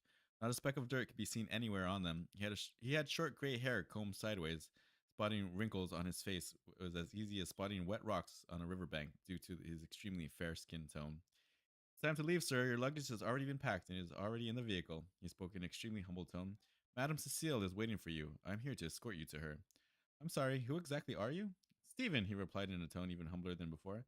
Madame Cecile's butler. And Stephen, where exactly will I be going with Madame Cecile? I asked him in a similarly polite and humble tone. My apologies, sir, but I do not have the authority to give you that information. But I can surely, but I can. So, dyslexia. I do not have the authority to give you that information, but I surely can assure. That's what's throwing me off. Surely can assure you that it is for the greater good of everybody, including your own. Now, please follow me. I will take you to Madame Cecile. Stephen led me through the same long, creepy corridor, and this time it was lit enough to make out the surroundings. But still, the light was so dim that one had to walk very carefully in order to avoid tripping. A few old paintings hung on the side walls of the corridor. As I had guessed, the floor of the corridor was made out of wood and was in terrible condition due to termite damage and screeching sounds it made under Stephen's and my weight added to the creepiness of the corridor. That's a repetition. He told us about the termite damage and the creaking sounds. Once again, I am not a writer. This is just things that I'm noticing. Stephen stopped near a door at the other end of the corridor. Madame Cecile will meet you inside, he said, opening the door. When I entered the room, I found it to be pretty similar to my room. There was an exact same bed by the wall, antique wardrobe near it, round coffee table in the corner, a shelf on the wall, and mustard carpet on the floor. In addition to that, there was a sofa set that kept along the shelf. In addition to that, there was a sofa set kept along the shelf with Cecile sitting on it. I hope you must have rested enough, because we are about to leave, she said as soon as I entered the room. Yes, but you promised me some answers, and I am not leaving without them, I replied in an annoyed voice. Something I was expecting, but as it is clear that you still don't trust me completely, so you are not ready for them, Cecile said, something. Cecile said, taking out something from the pocket of a bag kept. Something I was expecting, but as it is clear that you still don't trust me completely, so you are not ready for them, Cecile said, taking out something from that pocket of a bag kept near her on the sofa. For now, you will have to make do with it, she said, showing me a small black pocket diary. This diary contains the answer to every single question of yours, but you will not be able to read it until you are ready. She tossed the diary towards me. I simply caught it and examined it very carefully, but couldn't find anything unusual about it. It was just a normal diary with a hard cardboard cover along with a black plastic lamination. Inside the diary were written some random phone numbers. We cannot stay here any longer, Cecile interrupted my train of thought. Then at least tell me at least tell me where exactly we are going. Brazil, she answered. Why Brazil? You will know, she replied back very casually, and then left the room, while I again did the only thing I could. I followed her. Chapter 8. One more attack. Oh no! More attacks! Cecile took me out to the garage. In the garage was parked a truck. On first glance, the condition of the vehicle seemed to be good, with just minor scratches on the hood of the truck. Cecile quickly went over to the truck and, while occupying the driver's seat, said to me, "Climb aboard." "Why are we going by road?" Cecile leaned out of the window and screamed back, "Those attackers can track us if we travel by air or rail. Now hurry up." That's by air or rail, but they can't track a car. That's interesting. That's an interesting choice too. But maybe there's gonna be an exciting like chase scene or something like that. Yeah, maybe this is like all planned out. Obviously, it's all planned out. The author is writing this. Yep. Okay. We'll just keep on going, keep on trucking, as it were. I hope you're ready for it because there aren't going to be much rest stops either, Cecile added in her firm voice. I, as told, occupied the passenger seat. "Take me wherever you want to, and after all, what difference does my opinion make?" I said, trying to sound sarcastic. "If you consider your opinion right now, you won't live to express it the next time," she replied in order to counter my sarcastic comments. Throughout the journey, I tried to concentrate on my memories, but it did no good. I kept on wondering what connection I had with Cecile or Brazil or the attack on our school, but in vain. Cecile sensed my words and broke the silence. "I'm getting very tired. Why don't you drive for a few hours?" I gently nodded and took the driver's seat. For 2 days, that's some new information. So, okay, they both know how to drive. All right. It was his 18th birthday, maybe like what, a month ago or so. He was passed out for like a week, probably less than, well, yeah, like maybe 2 to 3 weeks. He's now legally able to be an adult in the United States. They were in New York driving to Brazil. What? Okay. We're putting the pieces together here. I gently nodded and took the driver's seat. For 2 days, we traveled in similar fashion by taking turns on the wheel, and the journey was going smooth. Where's the butler? Why isn't he taking a turn? As planned, there were no necessary rest stops, no unnecessary rest stops, and the only places we stopped at were restaurants to keep our bellies filled and our colons clean. We were only a few miles away from the Brazilian border when the unexpected happened. Took a couple of days to drive there.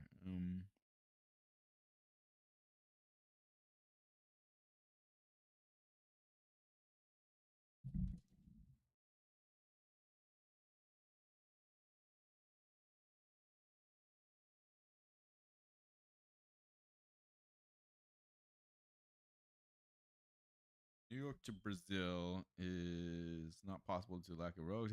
How did they get there?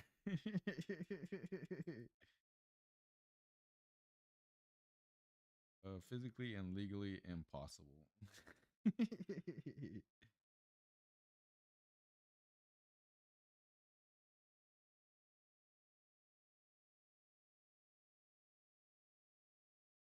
You would need to drive 250 miles on no road at all through the jungle. In all likelihood, you wouldn't make it. There's no guarantee the trees would be even wide enough to let you go through. You need a chainsaw to illegally cut down trees in a national park. How did they get there? Okay, this is raising too many questions. I need to just move on. I just need to move on from any of these. Okay, they drove to Brazil. They did it. They did the damn.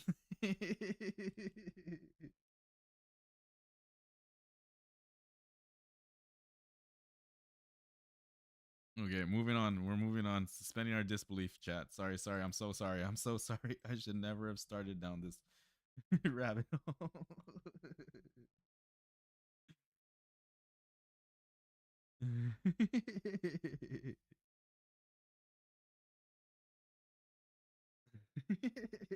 Damn. Reset. I gently nodded and took the driver's seat. For 2 days, we traveled in a similar fashion by taking turns on the wheel.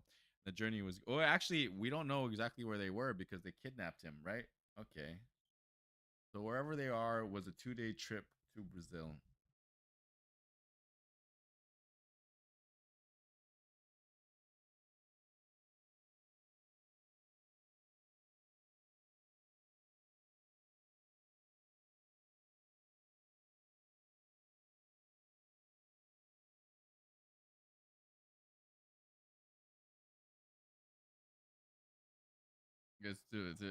I'm asking the wrong questions to Google. We gotta keep on moving. We gotta keep on moving.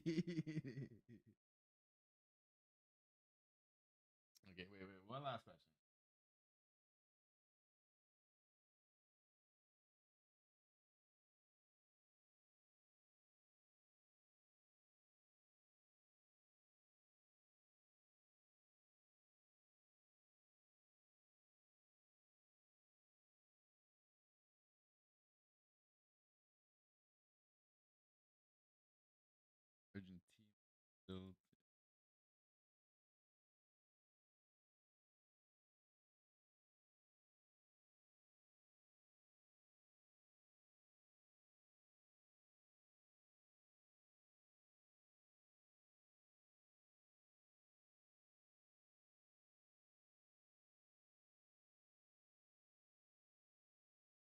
Mm, mm, mm, mm.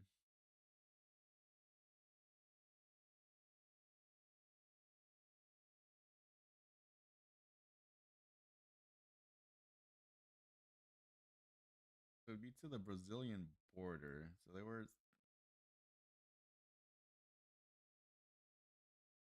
in Colombia, maybe.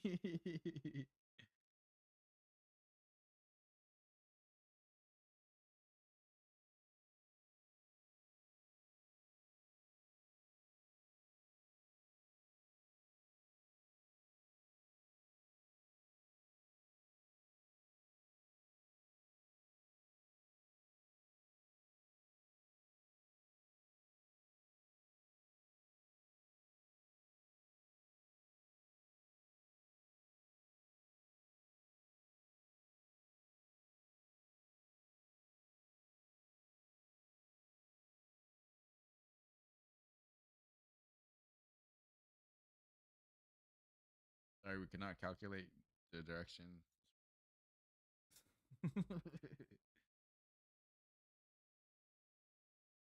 Let's pick someplace on border.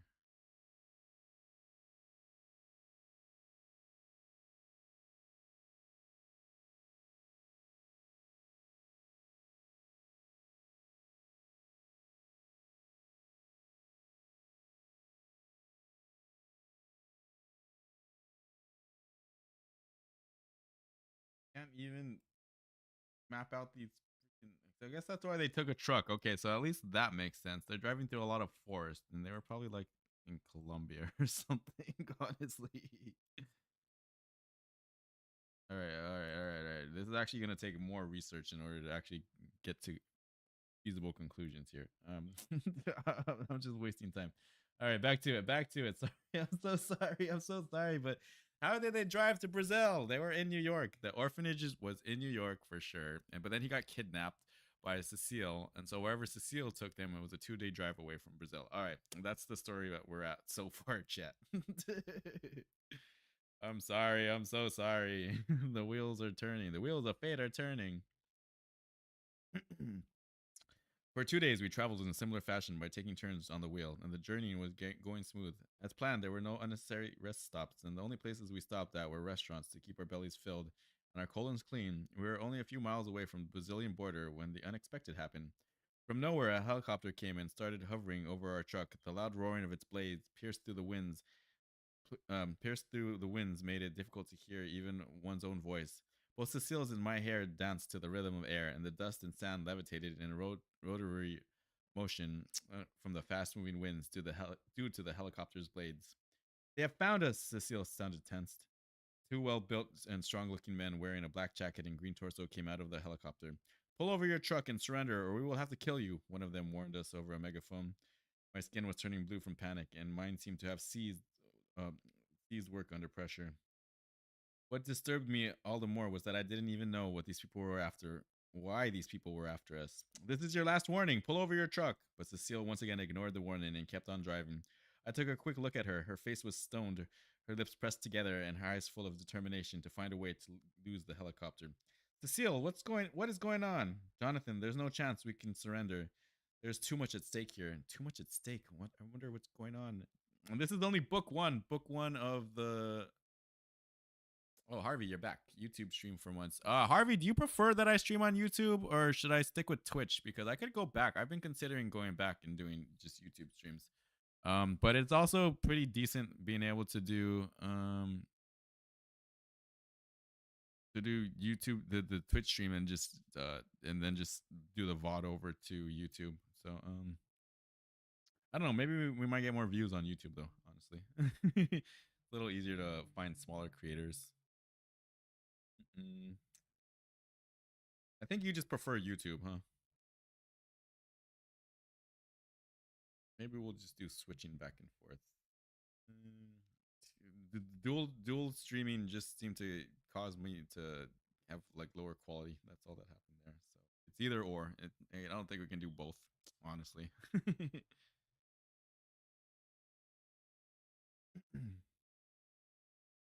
While Cecile and I were having the discussion, suddenly we heard a bumping sound from the back of the truck. Both of us saw the side mirrors and found that a rope ladder was hanging down from the helicopter, and one man was climbing down onto the truck's roof using it while the other was already standing on the truck's roof. Cecile's skin, too, was turning pale from tension. Sweat collected on her forehead, and I could tell she had no idea how to evade those men and this situation. By now, both the masked men were standing on the truck's roof with their terrifying big guns. Jonathan, go knock out those jerks, Cecile said in a commanding tone.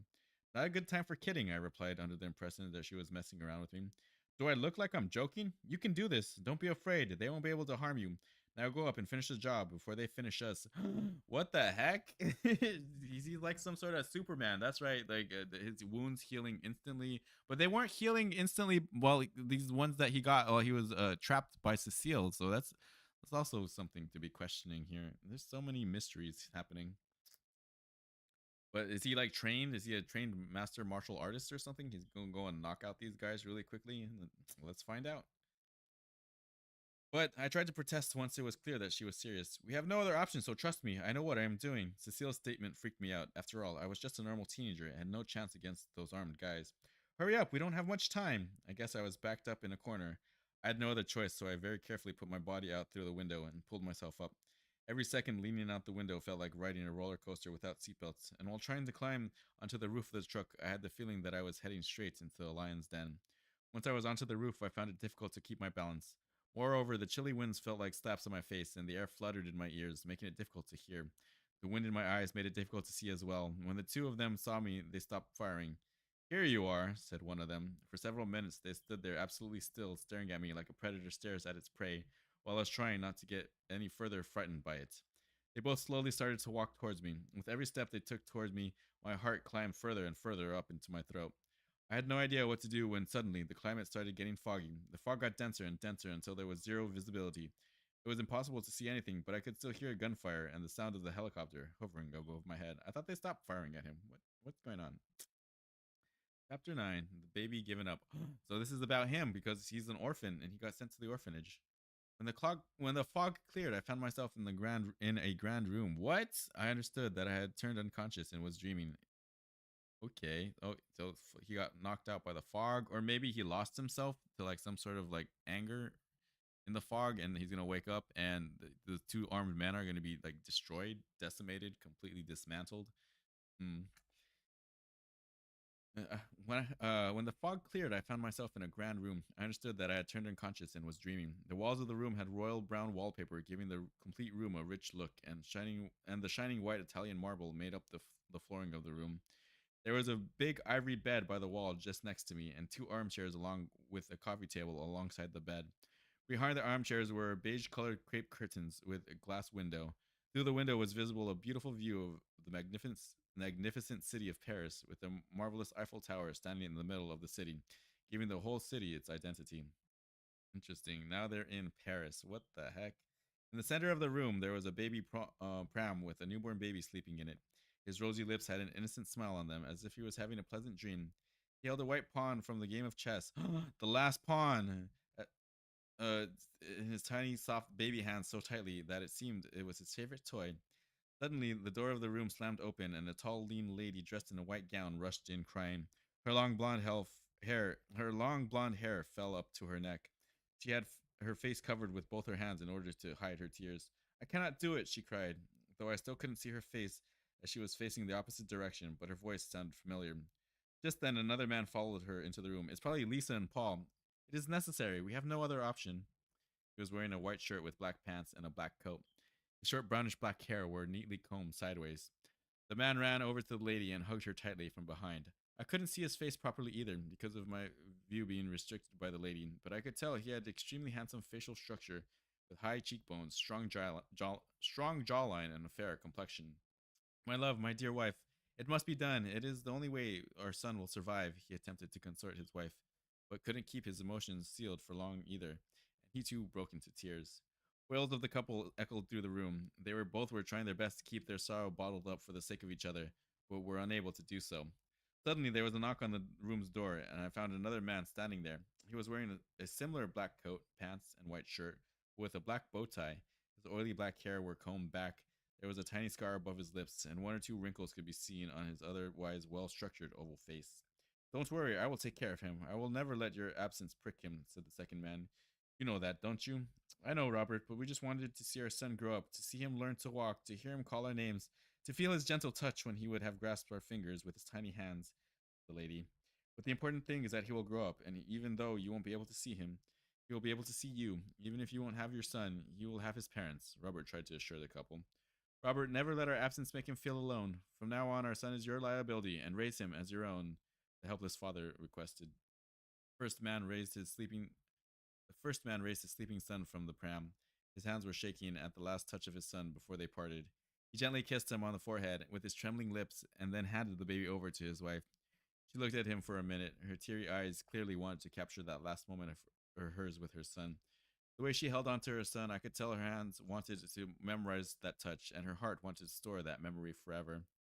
With a very heavy voice, she managed, I'm sorry we brought this on you, my son. Just be better than we were. And then, very reluctantly, she handed him to Robert. Robert then held the couple's hands and said, I am really sorry it turned out this way. Just take care of yourselves. From the stern look on his face, I could tell that it was hard enough for him as well. I could tell he didn't want to take away an innocent child from his parents. His eyes gave away the fact that he very well understood the pain of losing a son, and so without saying anything else, he one by one hugged them both and simply rushed out of the room. As soon as the Robert left the room, the lady fell on her knees. Control your emotions, my love. We must stay firm and learn to bear this pain. It is our biggest curse. You should sleep and have some rest. He sat down next to her and wiped her tears, giving me the first proper glimpse of their faces. And only now did I realize that I had seen the couple in my dreams before as well. When I saw their faces, I felt as if my whole body was paralyzed. I could not move, I could not speak. Even though I knew it was just a dream, I felt an irresistible urge to go forth and comfort the couple, to share their pain, to share their misery. The only thing I wanted was to help them, for they had suffered so much, both physically and as well as emotionally. After all, they were the same man and woman who I saw getting tortured so mercilessly. And it was his parents. It was them the whole time. And that's why it's probably Lisa and Paul, because that's why he doesn't remember their faces. He was too young. Chapter 10, The Bullet Wound. When my dream collapsed and I woke up, I found myself lying in a bed in a perky looking room. There wasn't much furniture except a wooden bed in the center of the room, two chairs along with a coffee table in the left corner, and a cupboard along the right wall. Cecile was sitting by my side. She was half asleep. Cecile, I called, smiling. Yes, she answered in her sleep. I didn't want to wake her up. I understood she must have stayed at my bedside the whole time and must not have slept even once, so I was very carefully and quiet. And so I v- Even once, so I very carefully and quietly got up, trying not to cause her even the slightest disturbance, and went out. What I didn't understand was what made me so important for her, but it felt good to have somebody caring for the first time in my life. I had no idea what happened back there on the roof of the truck either, and how I got here. I guess I had a new point to add to the list of things that I didn't know. When you lost consciousness, I thought it would be better if we rested, so I rented a room in this motel. Moreover, those men would still be looking for us, so it was best to lay low for a while. A voice came from behind me. As I turned, I found Cecile standing there, leaning towards the wall. She sounded a little tired, and her hair were messed up, but she still had that wide smile on her face. Also, your knee seems to be so much better, she added. What do you mean? I asked in a confused tone. Nothing, she replied back. Forget it.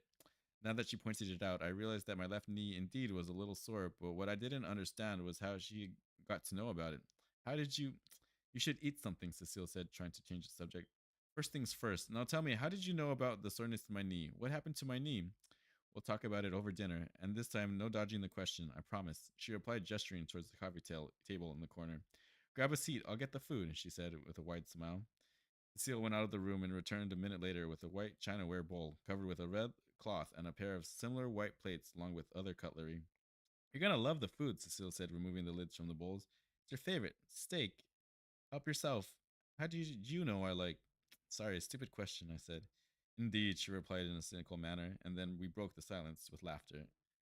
We together had a fine dinner, the finest I had in a very long time, and it felt good. We ate, we shared, we talked, and even for that little time, I forgot every misery of mine. For the first time in a very long time, I felt happy. Now, coming to the serious part, Cecile said. What do you mean? I asked. About that attack on us while we were heading to Brazil. Cecile once again filled the air with tension. Oh, yeah, the secrets. My voice was filled with disappointment. I was having a good time after such a long time that I didn't want it to ever end. But also, I was eager to unravel the mysteries that had haunted me for so long. Jonathan, when we were attacked by the people in the helicopter while we were going to Brazil in the truck, you and you went to confront those men. You got shot. What do you mean? I asked with confusion. I mean, you were shot with a gun, she said calmly, stuffing a piece of steak in her mouth. How long was I out then? I asked with panic. A few hours, maybe. A few hours, maybe 12. Why? Cecile had a wicked smile on her face. She was clearly enjoying keeping me in suspense. What a jerk. Freaking Cecile, man. We're getting to the answers, but what do you mean? What do you mean? What do you mean? What do you mean? What do you mean? Why? And yes, just to clear that up, I am not messing with you, she added. Suddenly, it all became a little more unclear. It did not make any sense from any angle. I had no agonizing pain from getting shot, and practically it was impossible for any bullet wound to heal in a few hours or even a few days. Don't worry, slowly it will all fall into place, Cecile said, wiping her hands with a napkin. Is he an alien? He must be an alien. Suddenly, I remembered our conversation from before the dinner. Did I get hit in my left knee? She interrupted. I instantly rolled up my pants, but to my surprise, there was no wound. It seemed to have disappeared overnight. There was also no pain except a little soreness. Nothing made sense at all. New questions were beginning to take birth in my mind. Why don't I remember anything about the incidents? And yes, the huge one. How did that bullet wound heal so fast? Chapter 11. This is it, chat. This is the chapter title. This is it. Chapter 11. I am a killer. Ah. Shocked Pikachu face. Oh my god. The following night, I saw a dream again. Initially, I could see nothing in the dream due to the extreme fog, but gradually the fog started to clear, and I saw two men who attacked us wearing the same black jacket and green torso standing on the truck's rooftop. There was a helicopter hovering behind them. On the other end of the roof was me standing. My legs were shaking, my hands were trembling, my skin seemed to be going pale from fear. For once, I understood that this dream of mine was a vision of the incidents of that same night we were attacked during our journey to Brazil. The two attackers were staring at me like wild animals when one of the two men pointed a finger towards me. Where will you run now, kid? He clearly enjoyed toying with me. I could see the expression on my face change from those of fear to terror. The fear induced trembling, too, was becoming many times more fierce. The attacker, with a vicious smile on his face, kept down his finger and pointed his gun at me. The second guy, too, followed his lead and raised his sidearm, pointing towards me, and then they both opened fire at me. Bullet after bullet left their guns with the objective to pierce my flesh, but what I saw after that was as surprising as it could get. Instead of lying on the roof of the truck in a pile of blood, I was still standing erect with every drop of my blood still in my veins. One after the other, bullets came and went, but it made no difference. Guess what? None of those bullets even touched me, I saw myself tell the shooters with an evil smile on my face. It seemed extremely surprising and moreover odd, but from what I had just saw in the dream, it seemed as if really every single bullet fired at me that night on that truck's roof missed its mark, though I couldn't understand how. All I could do was wonder what the aim of the shooters was. That horrible. All I could do was wonder whether the aim of the shooters was that horrible, or my luck was great. Though both options seem highly unlikely. Be careful. Try not to attract too much attention by shooting at him in public. The pilot of the helicopter screamed at his two allies firing at me. Anyways, it wasn't working. Now it's my turn, I saw myself interrupt. My voice now reeked of confidence. I could understand how all of a sudden all my fear had vanished. Oh, I couldn't understand how all of a sudden my fear had vanished. The shaking too had halted. Instead, now there was a big, wicked smile covering my lips, intended to taunt the soldiers. I was gazing at the two shooters like a hungry, at, like I was gazing at the two shooters like a hungry shark gazes at its prey. When I saw myself react to being shot at in such a manner, I was even more shocked because in any such situation, any normal person would have fainted out of fright. But I was doing the exact opposite thing by openly challenging the attackers, which surely didn't sound like me. It felt like I was possessed by somebody else, but this theory again was not any less unlikely than watching the sunrise in the middle of the night. How confused I was how confused I was could no longer be explained in words. Questions hurled inside my mind like ants hurl inside an anthill. Okay then, show us what you can do, kid, said one of the two attackers. His tone made it evident that he felt insulted by my challenge. Both of them produced one knife from the pocket in their torso and charged towards me. You got it. The smile on my face was getting bigger and bigger. One of them tried to stab me with a knife in the belly, but I managed to dodge it with a backstep. I tightly held his hand in which he was holding the knife with my one hand, and with the other hand landed a heavy blow in his face, pushing him back, crying in pain. Then the other one swung his knife in front of my face, but I once again successfully dodged it by leaning back a little. Another swing from the right, and then another came from the front, but somehow I dodged both of them by ducking. Then another attempt came from the left, but this time I blocked it by gripping his wrist. I applied all my strength and broke his wrist with a cracking sound. He, out of pain, dropped his knife. I got a hold of the knife and while it was in midair, turned and threw it at the other attacker who had recovered from the blow in the face and was coming to stab me from the back. The knife hit him right in the middle of his forehead, splattering red blood onto my face and clothes. He died instantly and fell down onto the roof. Blood continued to gush out of the wound, and in a matter of seconds he was lying in a pool of blood. His face was covered with blood, and the clothes were all drenched in it. Meanwhile, the first man, too, had recovered from his pain and had taken out his gun with his other hand. He was standing just an arm's length away from me. He already had the gun pointing towards my head and just had to press the trigger.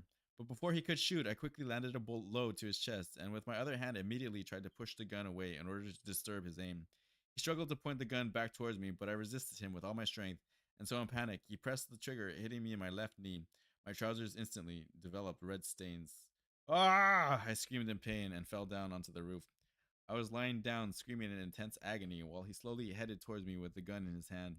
But I don't know how I could still see even the slightest sign of fear. But I don't know how I still couldn't see even the slightest sign of fear on my face.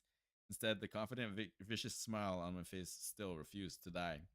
As soon as the masked man came and stood over my head and started to raise his gun to fire at me, I got hold of the gun from the pocket of his partner's corpse lying on my side and managed 3 shots right through his heart before he could manage any through mine. The sudden shot left him awestruck, and the gun fell down from his hands. He pressed both his hands against the wound desperately, trying to stop the pain and bleeding, but in vain. In a matter of seconds, he fell down and slammed against the metallic roof of the truck.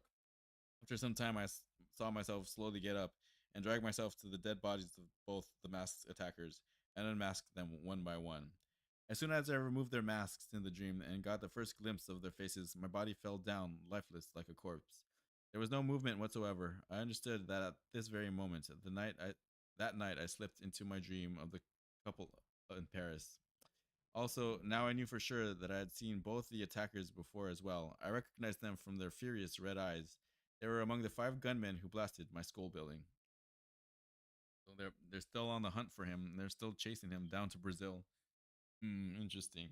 And so if this is recollections of the past, then that means his dream of Paris is probably a recollection of the past too. Like it was him as a baby. But how is baby him able to do any of these things, like surviving and all that, right? Okay, plenty more questions that need to be answered.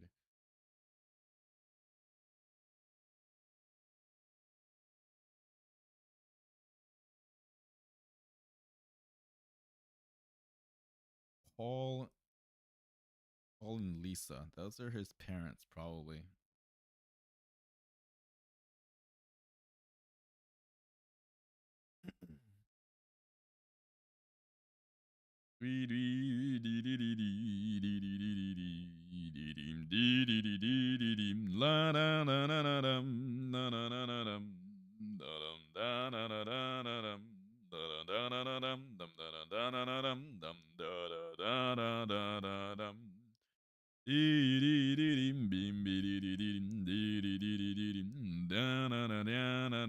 We're just stretching my voice, chat. Just stretching it a little bit.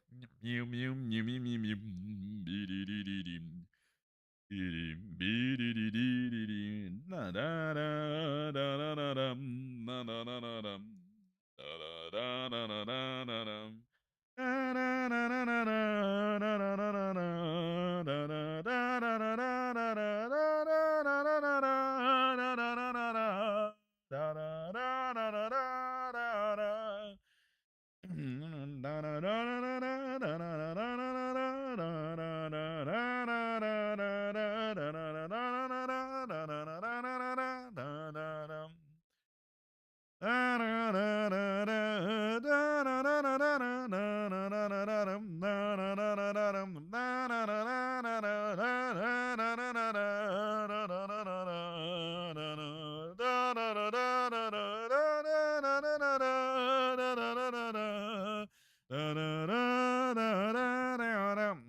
That feels good, yeah.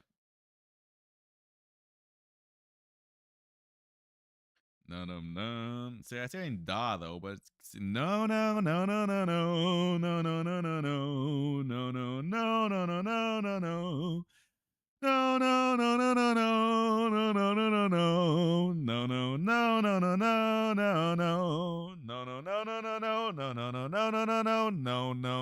no, no, no, no, no, no, no, no, no, no, no, no, no, no, no, no, no, no, no, no.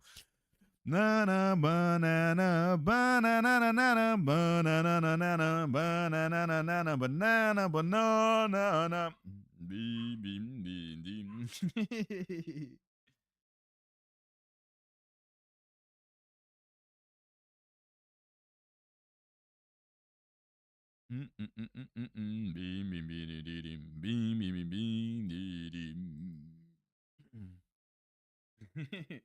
Chapter 12, The Destiny of My Dreams.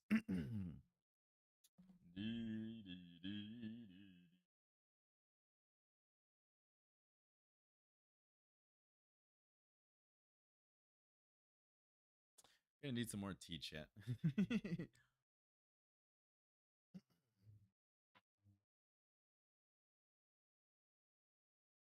Let's see. We're at about 2 hours. We're at chapter 12.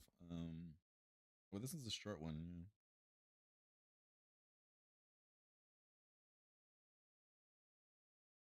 Okay. I'm going, but I'm gonna go in a couple of chapters and start some more hot water brewing.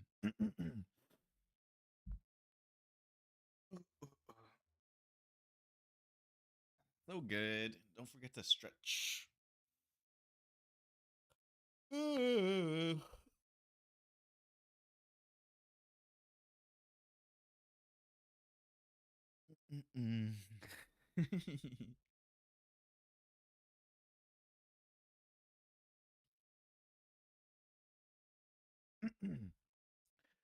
Chapter 12, The Destiny of My Dreams. When I woke up, I found myself in the truck with Cecile sitting by my side in the driver's seat. It was early in the morning and the sun wasn't even completely up in the sky. The reddish orange sky looked grand and the air seemed refreshing. How did I get here? The attackers are still looking for us, so we cannot stay at the same place for long, she replied in a humble tone. Moreover, you had gone so deep in your dreams that I wasn't able to awaken you. I wasn't paying much attention to Cecile anyway. I was still hung up on what I just saw. The dream had left me with even more questions and none of the answers. Why were those crazy people after us? How a feeble little teenage boy like me was able to beat those mean-looking men, or even stand toe-to-toe against all of them? And the biggest of all, why not even a single bullet of dozens fired upon me hit me? On one hand, my list of questions that I needed to be answered was getting bigger and bigger, and on the other hand, in the name of answers, I had nothing. Cecile immediately picked up on my confusion. What are you thinking? I just dreamt about what happened the other night when we were attacked. It makes no sense. My frustration bursted out on her. Jonathan, I wish I could tell you anything, but believe me, I cannot. I got all the more frustrated. Look, my life is getting more and more complicated every second, and only you know why, but you are not ready to tell me anything. Jonathan, I cannot. Try to understand. It is for your own good, she tried to calm me down. Whatever, I replied. At least tell me what my dreams are all about and why they mean so and what they mean so I can have a little bit of peace of mind. Puzzled, Cecile said, What do you mean? My enquiry seemed to cause her a little discomfort, but she quickly got over it. You see, Jonathan, every dream of yours was meant to lead you to your destiny, an unfinished task that you must complete, she said. That made no sense to me whatsoever. But on thinking about it, I realized that even my parents in their letter had told me something similar. What destiny? That I don't know, she replied in a serious tone. But I guess we'll soon find out. Chapter 13, My Birthplace. In Brazil? He's born in Brazil? Thankfully, the rest of the journey went pretty smoothly. The weather too was great. Calming breeze and beautiful landscape during our journey was the only thing that kept me from going nuts. What exactly is this place you're taking me to? You'll see, Cecile politely replied. It took us another few hours to reach the Brazilian capital, Rio de Janeiro. As soon as we entered the city, I started to feel a weird kind of excitement. My gut rumbled and my heart pumped harder than normal. My complete body felt a lot more energetic than usual. As Cecile drove through the streets of the city, my energy levels elevated further. For some unknown reason, every single street, every single turn seemed familiar, and though I knew it was impossible, I had a feeling that I had been there before. While I was lost in my thoughts, Cecile suddenly stopped the truck. We're here. There was a massive villa in front of the truck. The villa was beautiful, and no matter how much I tried to hide my amazement from getting reflected in my face, I couldn't do so. It was a place one could only dream of living in. Come on, your answers await you, Cecile said, smiling at me. As we approached the magnificent thank you, Japan. As we approached the magnificent entrance of the building, my heart felt tons lighter. It seemed as if the burden had been weighing me down all this time had vanished. When I saw the white painted wooden gates of the building, I felt a twinge in my gut. Seal pushed open the gate. Welcome. As soon as I set my first foot in the premises, I felt a chill run down my spine. I had felt a very similar feeling before at the World Trade Center, but this time the sensation was opposite. This time I felt something was pulling me in, something was waiting for me in there. An aura of excitement seemed to cover me like a blanket. The place was as beautiful from inside as it was from outside. A grand staircase in the middle of the hall, handsomely carved pillars all over the place, paintings, antiques, and exquisite handcrafts added to its beauty. The floor was made up of shining white marble, curtains of Egyptian cotton covered the windows, and there a shimmering glass chandelier on the wooden polished ceiling. The white sofa and ivory dining set kept the center of the hall to The white sofa and ivory dining set kept in the center of the hall too gave the place a royal feel. Truly speaking, I wasn't expecting this sort of place, but where exactly are we? I asked Cecile. Cecile came towards me, held my hand, and very warmly answered, "Your birthplace." It was enough to make me stop talking, to convince me that the risks we took and the hardships we bore to get here had paid off, and now for the first time I felt that the answer I had always sought for were close. This place has been waiting for your return for almost 6 years now. I took an oath last time I was here that I wouldn't return here without you. I kept my hand on her shoulder, and you fulfilled your oath. Seal took a deep breath and said, "Jonathan, it's just that." But for some reason, she stopped in between and then went upstairs, crying. I followed her to a room where she stood sobbing. The room had a single wooden bed. The polish on the plywood had faded. A wooden cupboard with similarly faded polish rested right beside the bed, along with the table. A television set was kept on the trolley in front of the bed. There was a chest of drawers by the wall on the left with a music system kept on it. A plain red carpet covered the entire floor while the walls were and ceilings were beige in the color that though the paint seemed to have washed out over the years. And a plain red carpet covered the entire floor while the walls and ceilings were beige in the color though were beige in the color. A plain red carpet covered the entire floor, while the walls and ceiling were beige in the color, though the paint seemed to have washed out over the years. I went forth to comfort Cecile, but before I could do anything, she said, "Jonathan, last time when I was here, I was hoping that the next time we would be here would be free. Our lives would be only ours to live, and we will come here not for hiding, but be returning to our home." I went to her and wiped off her tears with my hands and hugged her as tightly as I could. "What's the matter?" I tried to console her. "At least tell me. Maybe I'll be able to help." "No, you cannot," her voice cracked from the overwhelming moment she was going through. "At least, not right now." "I'll be fine," she added, trying to bring herself back together. "I just don't know what to talk about. I just don't want to talk about it right now." "Sure thing," I passed her a big smile. "Get some sleep and we'll talk about it whenever you are comfortable." When I was about to leave the room, she called from behind. "Jonathan," she still looked terrified. "Will you stay here with me for a while?" I turned towards her. "Why not?" "I'll not leave you until you want me to." Cecile passed me a cheerful smile and lied down on her bed while I quietly sat in a chair by her bedside. It didn't take her long to fall asleep, and I too was tired. I didn't realize either when I fell asleep, right there in the chair. That night as well, I had a dream. In my dream, I found myself in the middle of a grand room. There were silk curtains on the windows, and the floor was made of wood. Shining teak finished cabinet was kept in the corner, and matching nightstand and rest of the three corners with stuffed toys kept on them. In the center of the room lay a big circular bed. There was a little boy sitting on it, but I could not see his face as he faced the other side. He had a fresh cut on his left elbow with mild bleeding, and he was crying from the pain. Continuous cries echoed through the room. Suddenly, the door opened, and a man in a black long coat entered the room. He looked somewhat familiar. He had a half bald head and a fair complexion, with light wrinkles on his face. "What happened, my child?" the man asked. The little boy showed him his elbow. "Oh, a cut," the man said, heading towards the little boy. "And what did I tell you? Getting hurt teaches us." A smile covered the boy's face, and he completed the statement smilingly. "To bear hardships and carry on." After that, it all faded away until all I could see was a bright white light. And then my dream was over. Stephen and me.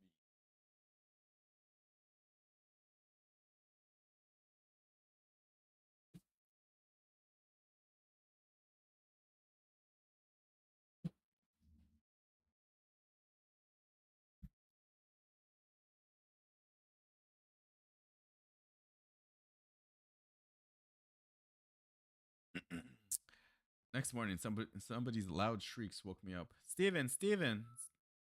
Freaking Japan. "Steven, Steven!" he was calling. I got up, rubbing my eyes when I heard Cecile's voice. Steven, he will be extremely happy that you remember him, even though those memories are blurry in your mind. When I looked towards the door, there was Cecile standing leaning on it. What do you mean? I questioned. You have been shouting his name in your sleep all night. You mean it was I who was shrieking? It felt a little disturbing, but it wasn't hard to digest at all. Yes, a cute little smile started to form on Cecile's face. But why would I call for your butler here in my sleep? Don't worry, she came and sat next to me. It means the decision to bring you here was right. Your memory seemed to be coming back, she added. I was intrigued by what Cecile said. But why Stephen? I inquired. What link does he have with me? I barely know him. I have met him just once, I continued. Cecile's smile widened. She gently placed her palm over my shoulder. The truth is that you know him since you were a little child. He used to be your parents' butler, and he has served your family for over 30 years now. She tried to sound convincing. After your foster parents died, he brought you up. He took care of you, raised you, loved you, and nurtured you. To him, you were the son he never had, and to you, he was the father you never got. You both completed each other. That is why when I met him the other day, he seemed so depressed and disappointed. That is why when I met him the other day, he seemed so depressed and disappointed. I threw my hands around my head. He was sad because I didn't recognize him, wasn't he? Yes, he was. Cecile took a deep sigh. That day, he once again felt alone and incomplete. You meant the world to him. Jonathan, of us all, he loved you the most, maybe even more than your real parents, Cecile said in a polite tone. And when he lost you, he snapped from the inside. What do you mean by lost? I interrupted. And how could Stephen have raised me? I was sent to the orphanage after my foster parents' death. I grew up there and had been living there ever since, I continued. Who said you wounded up? Who said you wounded up at the orphanage after your foster parents' death? Cecile's question, uh, counter question. Cecile's counter question confused me. I very well remembered spending my whole life at the orphanage. Every memory of living there was clearer than a crystal in my mind. Cecile held my hands and took a deep breath. Jonathan, you were at the orphanage just for the purpose of hiding from the people after you. And that too only for a week and not for years, she said, and then left the room. For a week? He's only been there for a week? It was the most shocking thing I had ever heard. All of a sudden, my complete world turned topsy turvy. I had no idea how to respond. All I could do was stare at her awestruck and think, "This girl seriously deserves the Shocker of the Year award." He's trying to hand out that award to somebody. Shocker of the Year. He was there to hide from the chasers, and he was only there for a week and not for years, even though he recalls being there ever since his the early childhood days. Somebody has gone and messed with his memories. Somebody's messed with his memories, chat. They have the technology, they have the power. They also have the ability to make him a cold blooded killer, apparently, because he has that alternate personality where he can go and take out two armed men on top of a truck flying down the road at probably like 50 miles per hour. There's something like that, right?